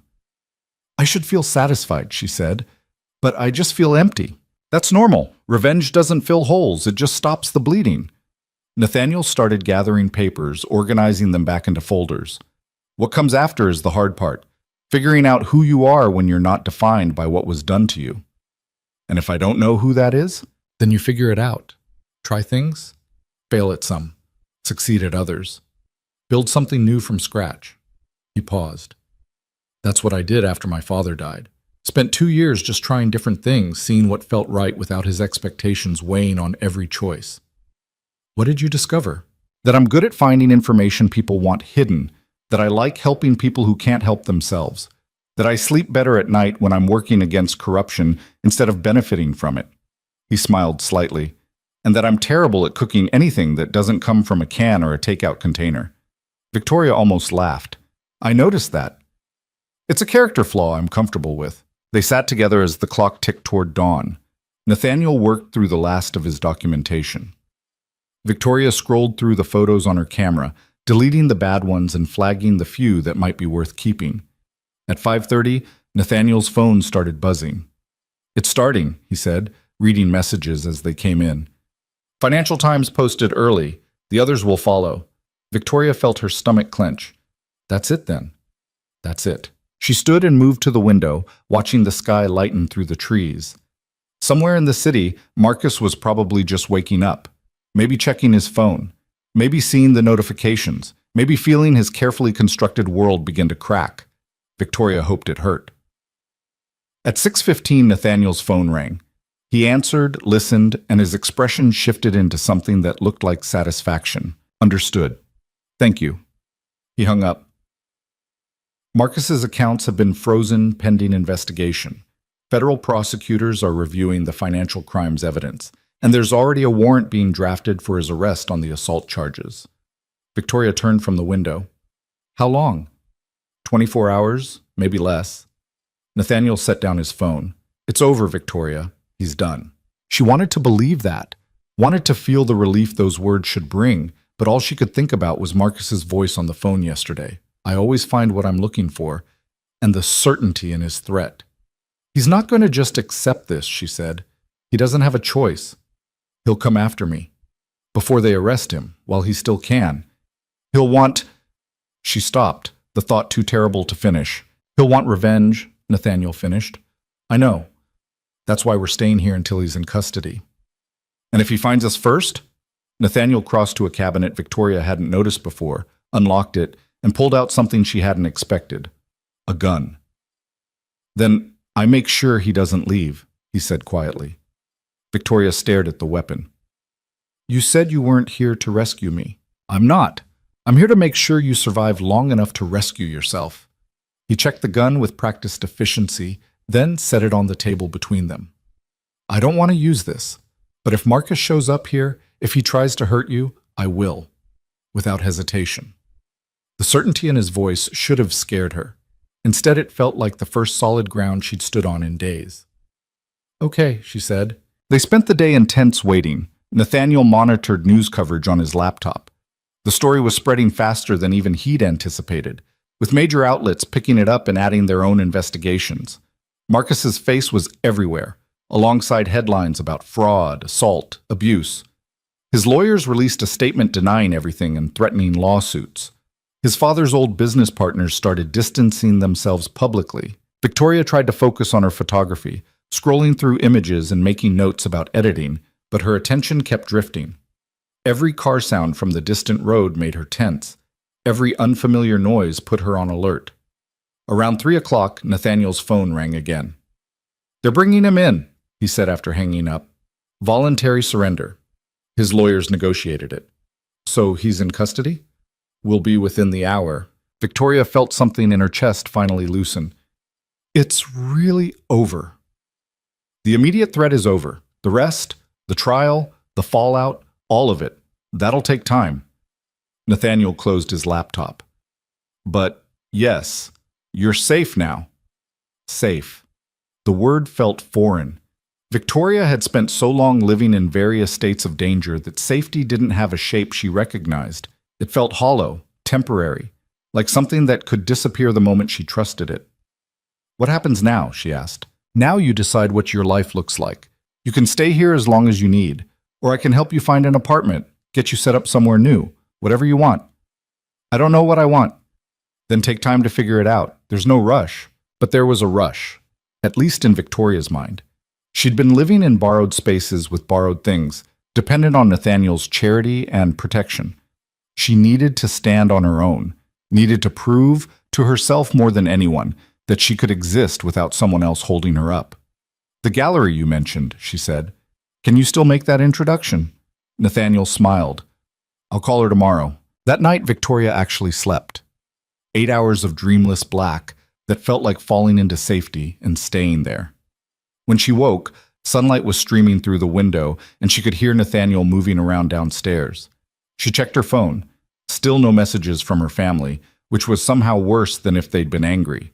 Radio silence meant they'd made their choice. And it wasn't her. The burner phone had one new message, but not from Claire, from a number she didn't recognize. Congratulations. You won. Hope it was worth destroying everything we built together. Victoria stared at the text. Marcus reaching out one last time from whatever cell or lawyer's office he was messaging from. One final attempt to make her feel guilty, to make this her fault. She deleted the message without responding. Downstairs, Nathaniel had made coffee and was burning toast.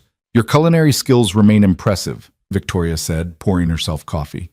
"I have many talents. Cooking isn't one of them." He scraped the burnt parts into the trash. "I talked to the gallery owner this morning. She'll look at your work. Can you have a portfolio ready by Friday?" "That's 3 days." "Is that enough time?" Victoria thought about the photos she'd taken. Hundreds of them now, scattered across her camera's memory card. She'd need to cull them down, edit the best ones, arrange them into something cohesive. "It's enough," she said. "Good. Because she's interested. I might have talked you up." "You've never seen my work. I've seen your determination. That counts for more." Nathaniel handed her a plate with slightly less burnt toast. "Also, I looked into your bank accounts. Your father froze your access like we expected, but there's a trust from your grandmother. Do you know about it?" Victoria had forgotten. Her grandmother had died 3 years ago, leaving Victoria a modest trust that wouldn't mature until she was 28, but there were provisions for hardship withdrawals. "I can't access it yet." "You can if you claim financial abandonment by your family, which, legally speaking, you can." Nathaniel pulled up something on his laptop. "It's not a fortune, but it's enough to get you started. Apartment, basic expenses, equipment. You wouldn't be dependent on anyone." The idea made Victoria's throat tight. Independence. Actual, real independence. "How do I do that?" she asked. "I have a lawyer who specializes in trust law. She can file the paperwork. Should take about 2 weeks." 2 weeks. 14 days between here and a future she could actually control. "Okay," Victoria said. "Let's do it." The next 3 days blurred together in focused work. Victoria went through every photo she'd taken, narrowing hundreds down to 50, then 30, then finally 20. That told a story. They weren't perfect. Technically, some were flawed, but they captured something true. Trees that looked like they were reaching. Shadows that suggested more than they showed. Light that made ordinary things feel significant. She titled the collection After, because she couldn't figure out what came before anymore, and it didn't matter. Friday came with gray skies and the threat of rain. Nathaniel drove her to the gallery, a small space in a town she'd never visited, run by a woman named Sarah Chen, who had kind eyes and graying hair. "Nathaniel said you were talented," Sarah said, looking through the portfolio Victoria had assembled. "He wasn't wrong." "Thank you. These are raw, unpolished in some ways, but there's honesty here.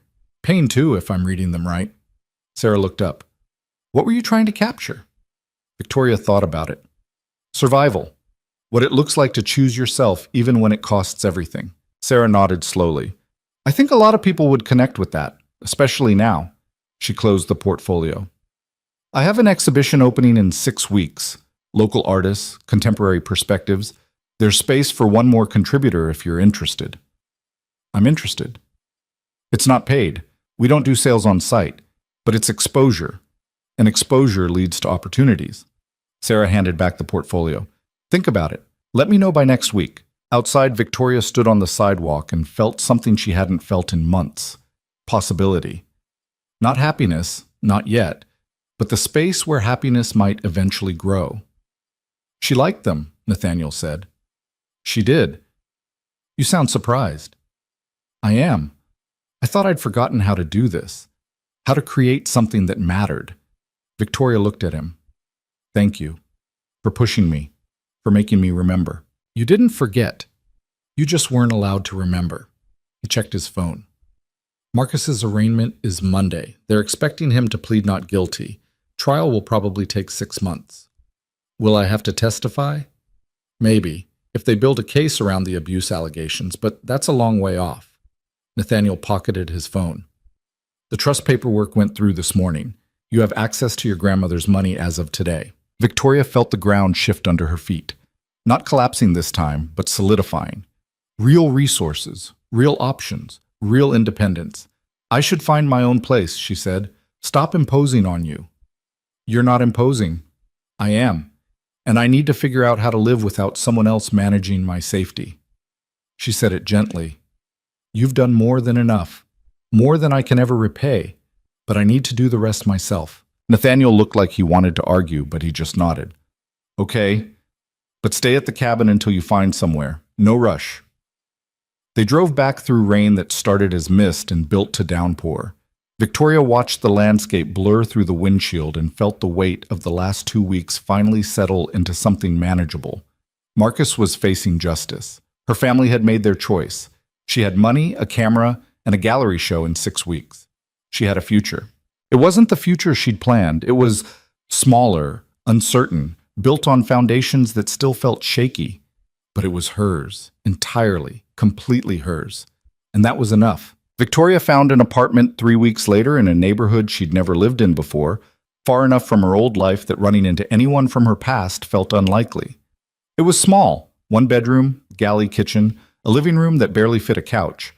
But it had good light and windows that faced east, which meant mornings were bright. She signed the lease with her grandmother's money and moved in with almost nothing. A bed, a table, 2 chairs, kitchen basics. The camera and her growing collection of photography equipment. Everything fit in Nathaniel's car in a single trip. You sure about this? He asked, carrying the last box up the stairs. The cabin's still available if you need more time. I need to do this. Victoria set the box down in the middle of her empty living room. Need to prove I can. You don't have anything to prove. I do. To myself. She looked around the bare space. Thank you for everything. I wouldn't have survived without you. Yes, you would have. Just maybe not as comfortably. Nathaniel handed her a business card. His, with his personal number written on the back. You need anything, call. Doesn't matter what time. I will.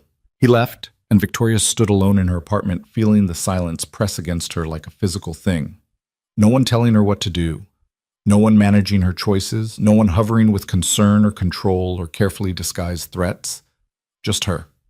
It was terrifying. The gallery show opened 6 weeks later on a Friday evening. Victoria arrived early, watched Sarah hang her 20 photographs on the gallery wall, and felt her stomach twist with anxiety. The images looked different under gallery lighting, more exposed, more vulnerable, like she'd accidentally revealed something too personal. They're good, Sarah said, stepping back to assess the arrangement. People are going to respond to these. Victoria hoped so, hoped someone would see past the technical flaws to the truth underneath. The opening reception started at 7. 40 people showed up, more than Victoria expected, and moved through the gallery with wine glasses and quiet conversation. She stood to the side, watching strangers look at her work, and tried not to feel like she was being judged. A woman in her 50s stopped in front of the photo Victoria had titled Break. Trees shot from below, their branches reaching toward light that barely broke through. The woman stood there for a long time. This one, she said when Victoria approached. It feels like struggle, like fighting toward something you can't quite reach. That's exactly what it is, Victoria said. I felt that way once. Bad marriage. Took me years to leave. The woman looked at her. These photos, they're about leaving, aren't they? Yes. Good for you. The woman moved on to the next image. More people came. Some lingered, some passed through quickly. A few asked about purchasing prints. Victoria gave them Sarah's contact information and tried not to feel overwhelmed by the reality that people actually wanted to pay for her work. Nathaniel showed up halfway through, looking uncomfortable in the crowd, but making the effort anyway.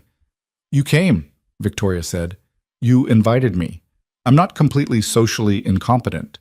He gestured at the walls. These are incredible, Victoria, seriously. You're biased. I'm honest, there's a difference. He paused. Your family didn't come. I didn't invite them.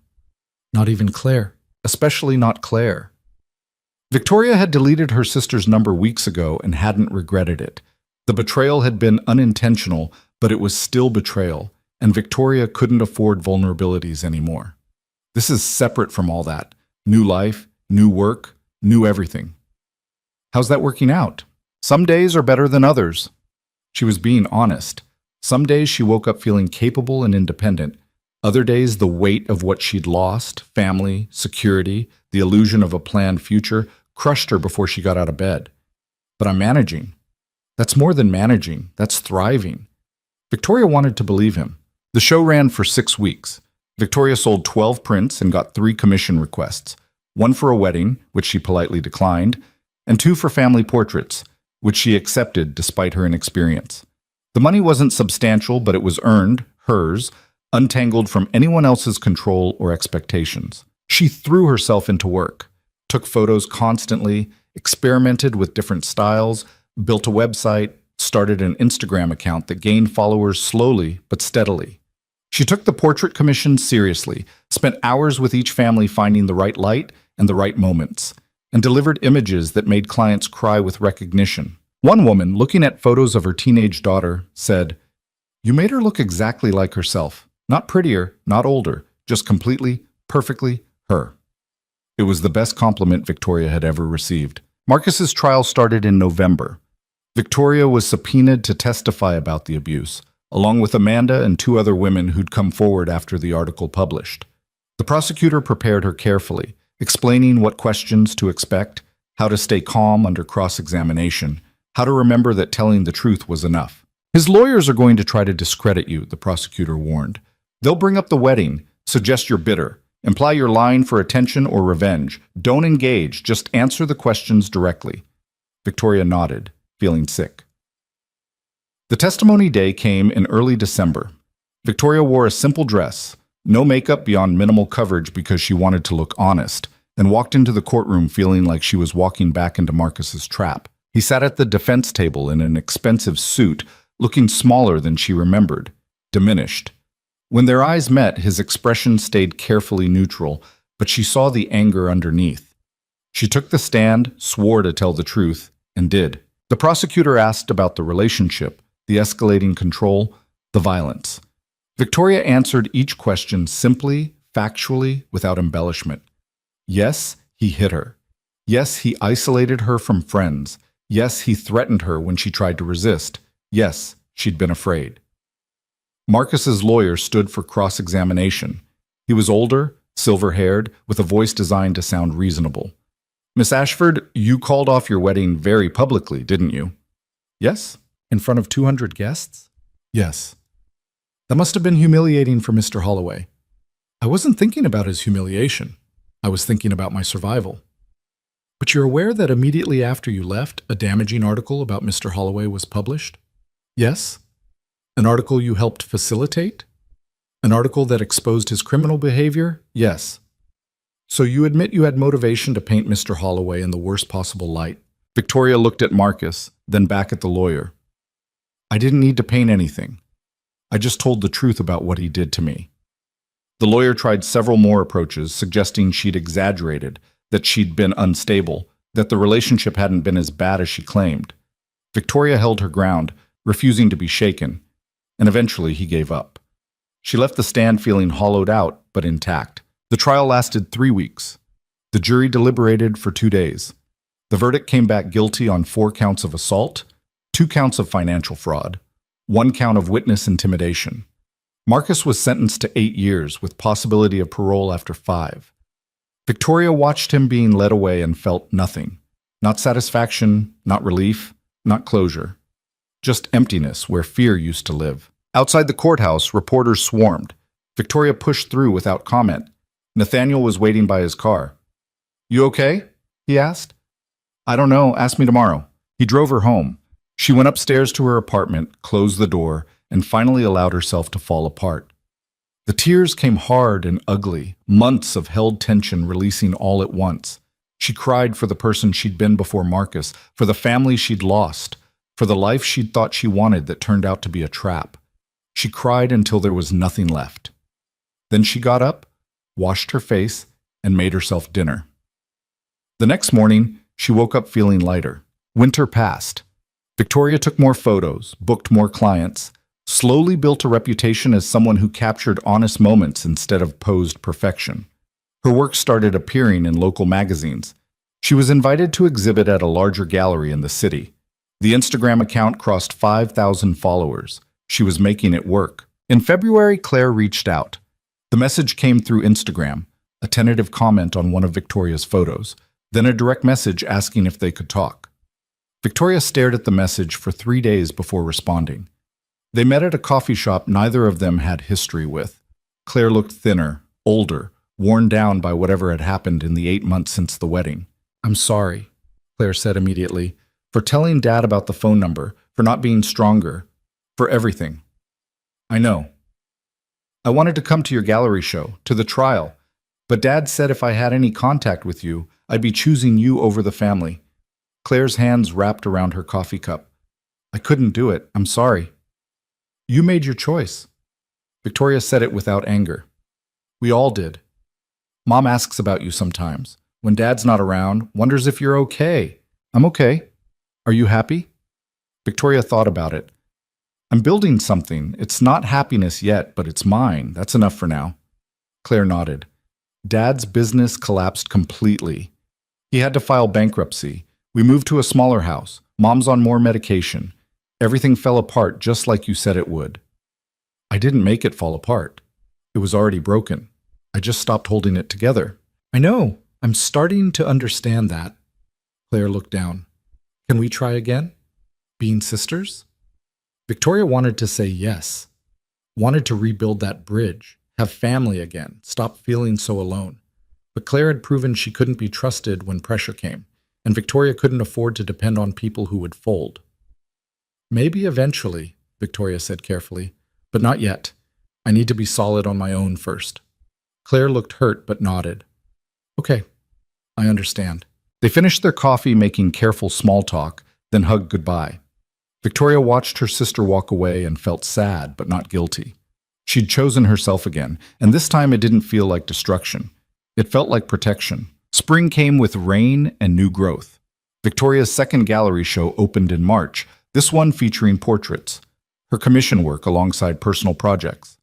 The response was stronger than the first show. She sold more prints, booked more clients, started getting requests from small businesses for commercial work. She hired an accountant to help manage the money, started a retirement account, looked into health insurance that wasn't connected to her family, built the infrastructure of independence piece by careful piece.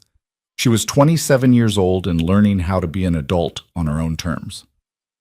In April, Nathaniel called. There's something you should know, he said. Marcus made parole, early release for good behavior. Victoria's stomach dropped. When? Yesterday. He's out. Is he coming? No. Part of his parole conditions include a restraining order. He can't contact you, can't come within 500 feet. If he violates it, he goes straight back. Nathaniel paused. But I wanted you to know, just in case. Victoria thanked him and hung up, then sat very still trying to process what that information meant. Marcus was free. Somewhere in the world, moving through space, existing. The thought made her skin crawl. She checked her locks twice that night, kept her phone close, barely slept. 3 days passed without incident, then a week, then 2. Victoria started to relax. The knock on her door came on a Tuesday evening, 3 weeks after Marcus's release. Victoria looked through the peephole, expecting a neighbor or delivery person, and saw him instead. Marcus. Standing in her hallway, alone. Her blood went cold. Victoria. His voice came through the door, measured and calm. I just want to talk, 5 minutes, that's all. She should call the police, should call Nathaniel, should do anything except engage. But her phone was in the bedroom, and Marcus was blocking the only exit. You're violating your parole, she said through the door. I know, but I couldn't leave things how they were. I need you to understand. He stopped. Please. 5 minutes. Victoria's hand went to the deadbolt. Some old instinct, trained over months of trying to manage his moods, told her that refusing would make this worse, that if she just listened, gave him what he wanted, he'd leave. Then she caught herself. That instinct was the trap, the thing that had kept her submissive and scared, and she wasn't that person anymore. No, she said firmly. Leave. Now. Victoria, I said no. I don't owe you 5 minutes. I don't owe you anything. Her voice got stronger. You violated the restraining order. The police are coming. You need to leave. She pulled out her phone. She'd grabbed it from the bedroom the moment she saw him and dialed 911. Marcus must have heard her speaking to the operator because his voice changed, hardened. You can't just destroy someone's life and walk away, Victoria. That's not how this works. I didn't destroy your life. You did. I just stopped letting you destroy mine. She heard him hit the door, not hard enough to break it, just a frustrated impact. Then footsteps moving away. Victoria stayed on the line with the operator until police arrived 10 minutes later. She gave a statement, showed them the restraining order, explained about Marcus's release. They put out an alert, promised to increase patrols in her neighborhood, told her to call immediately if he came back. After they left, Victoria called Nathaniel. "He came here," she said when he answered. "I'm on my way." Nathaniel arrived 20 minutes later. Victoria let him in, locked the door behind him, and felt her hand start shaking with delayed reaction. "Tell me what happened," Nathaniel said. She told him. The knock, the conversation, the moment she'd almost opened the door before catching herself. "You did exactly right," Nathaniel said when she finished. "You set a boundary. You didn't engage. You called for help. That's perfect." "I almost opened the door," Victoria's voice cracked. "I almost fell right back into managing him, trying to keep him calm." "But you didn't. That's what matters. What if he comes back? What if next time you do the same thing? Set the boundary, call for help, refuse to engage." Nathaniel pulled out his phone. "I'm calling my security contact, getting cameras installed, and I'm staying here tonight, on the couch." "You don't have to set—" "Yes, I do, because you helped put Marcus away, and he's clearly not done being angry about it.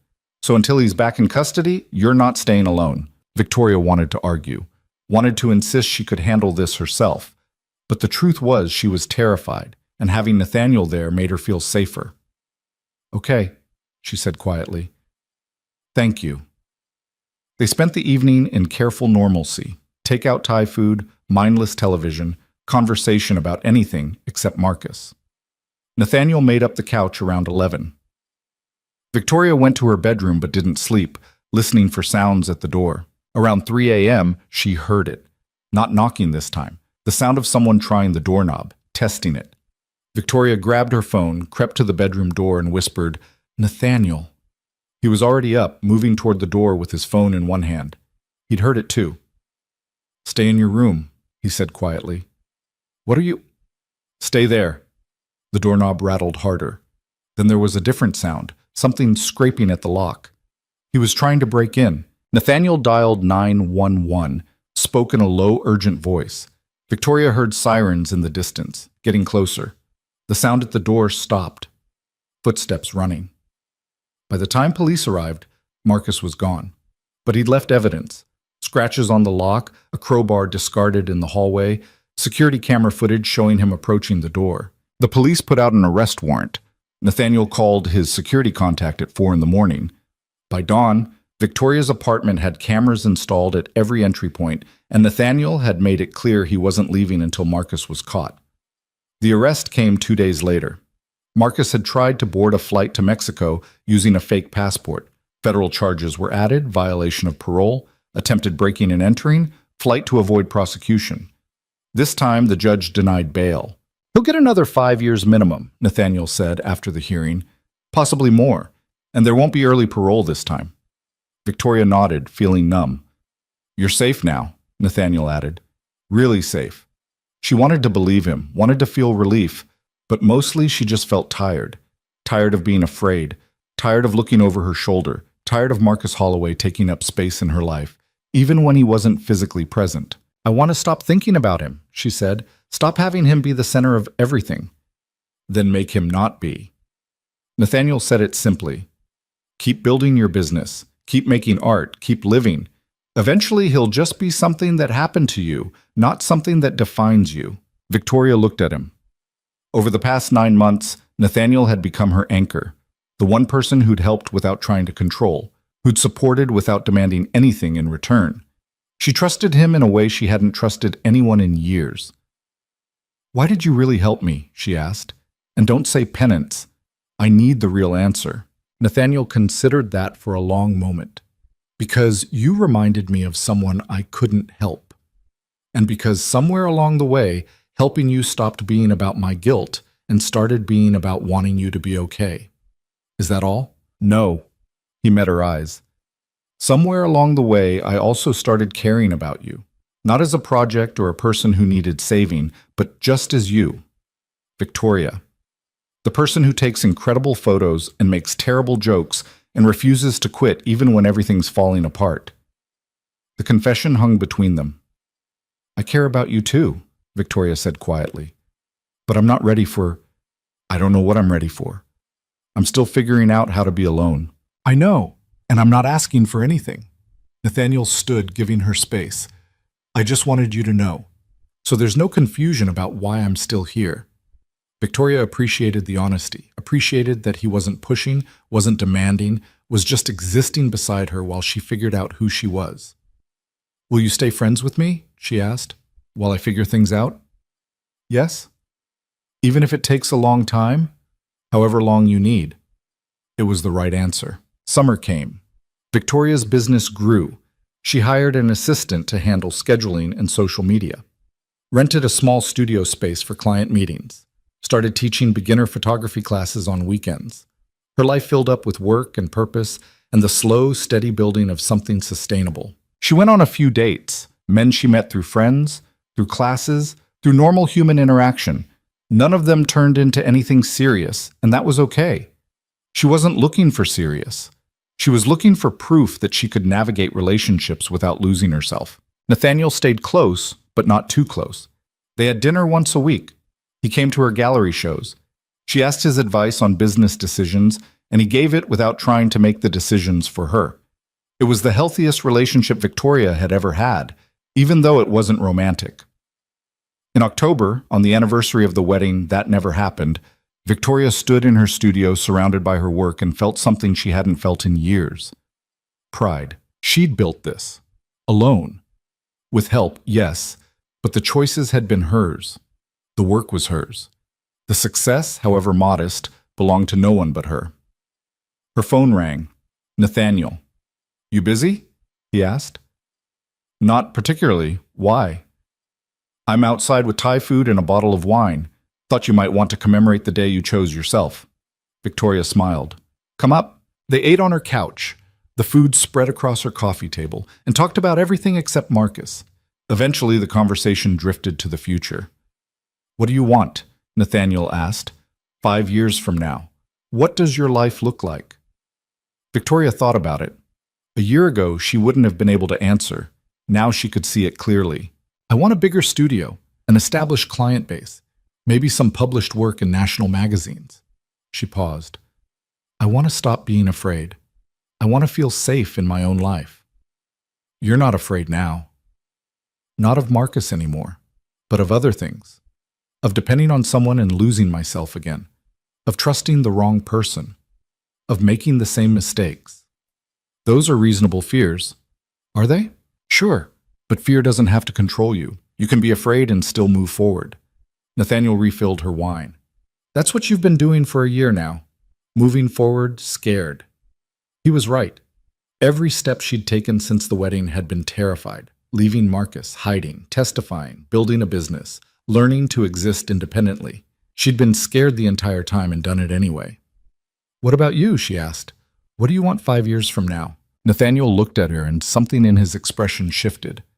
Honestly, I'd like to still be in your life, however that looks. Friend, partner, whatever you're comfortable with. I just don't want to lose you. Victoria felt her chest tighten. Over the past year, Nathaniel had become essential. The person she called when things went wrong. The one who showed up without being asked. The man who'd helped her escape without trying to own her rescue. She'd been holding him at arm's length because she wasn't ready, wasn't sure, wasn't healed. But maybe healing wasn't about being perfect before you let someone in.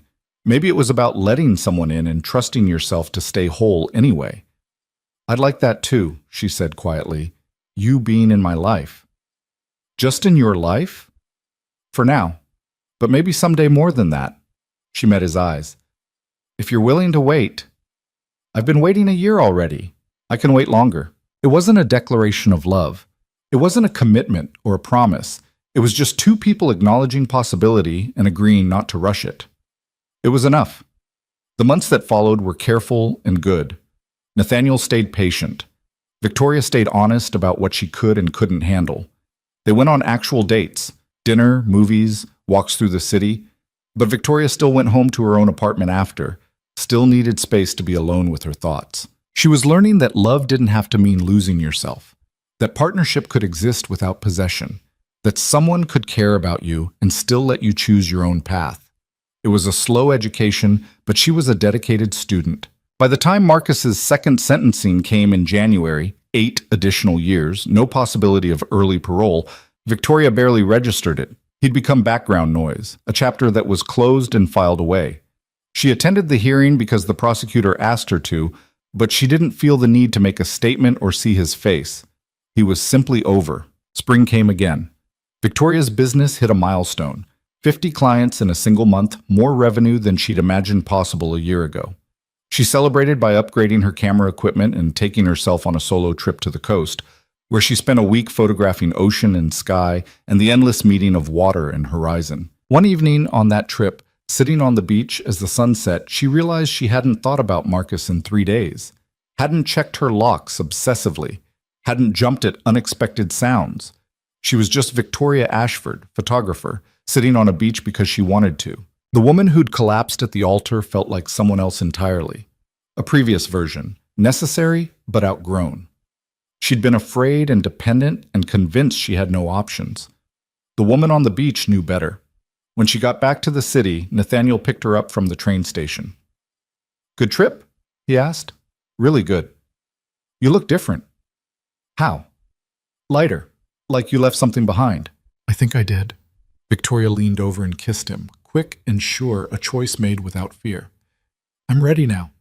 If you still want, I'm ready." Nathaniel smiled. "Still want." They took it slow anyway.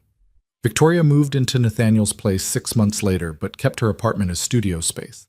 They talked about marriage eventually, but agreed there was no rush. They'd both seen what happened when people rushed into commitments they weren't ready for. Victoria's business kept growing. She published her first photo essay in a national magazine, exhibited in New York, started mentoring young photographers who reminded her of who she'd been, talented but beaten down, convinced their art didn't matter. She told them it did. Told them their vision was worth protecting. Told them that choosing themselves wasn't selfish. It was survival. Some of them listened. On the 3rd anniversary of the wedding that never happened, Victoria stood in the gallery where her latest show was opening and looked at the photos on the walls. They tracked 3 years of growth, from the raw, frightened images of trees reaching for light, to portraits full of complicated humanity, to her current work capturing moments of quiet strength. The title of the show was After the Fall, because that's what all of it had been. The fall from everything she'd known, and what came after. The rebuilding, the reclaiming, the slow assembly of a life worth living.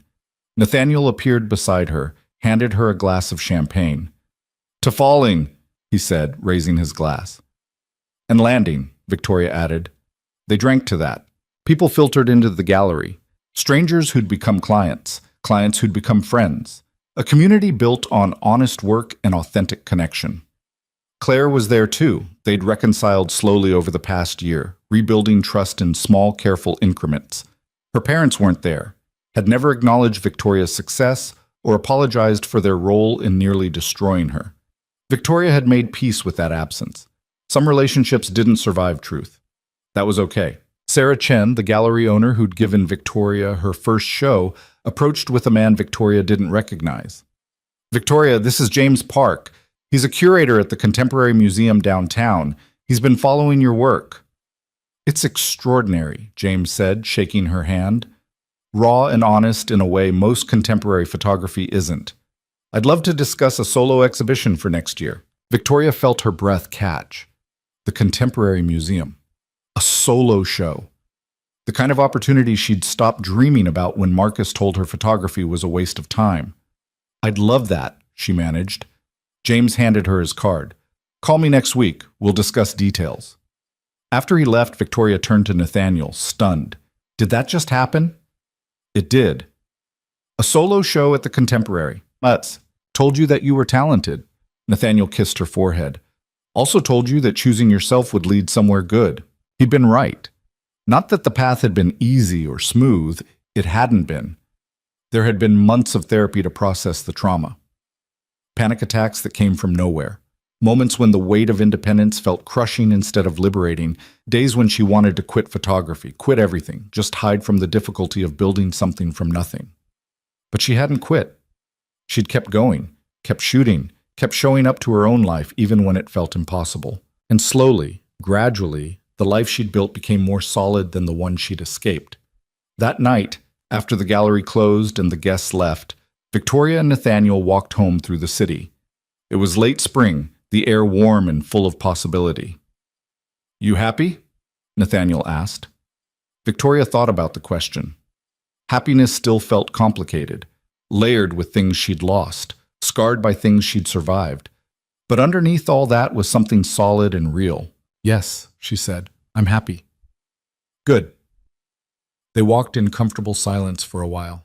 Then Victoria said, "Thank you for everything, for helping me when I couldn't help myself." "You helped yourself. I just made sure you survived long enough to figure out how. Still, thank you." Nathaniel squeezed her hand. "You're welcome." They reached their building. Nathaniel unlocked the door and held it open. Victoria stepped inside into the life she'd built, the future she'd chosen, the version of herself she'd fought to become. Behind her, the past sat quiet and distant. Ahead, everything was still being written.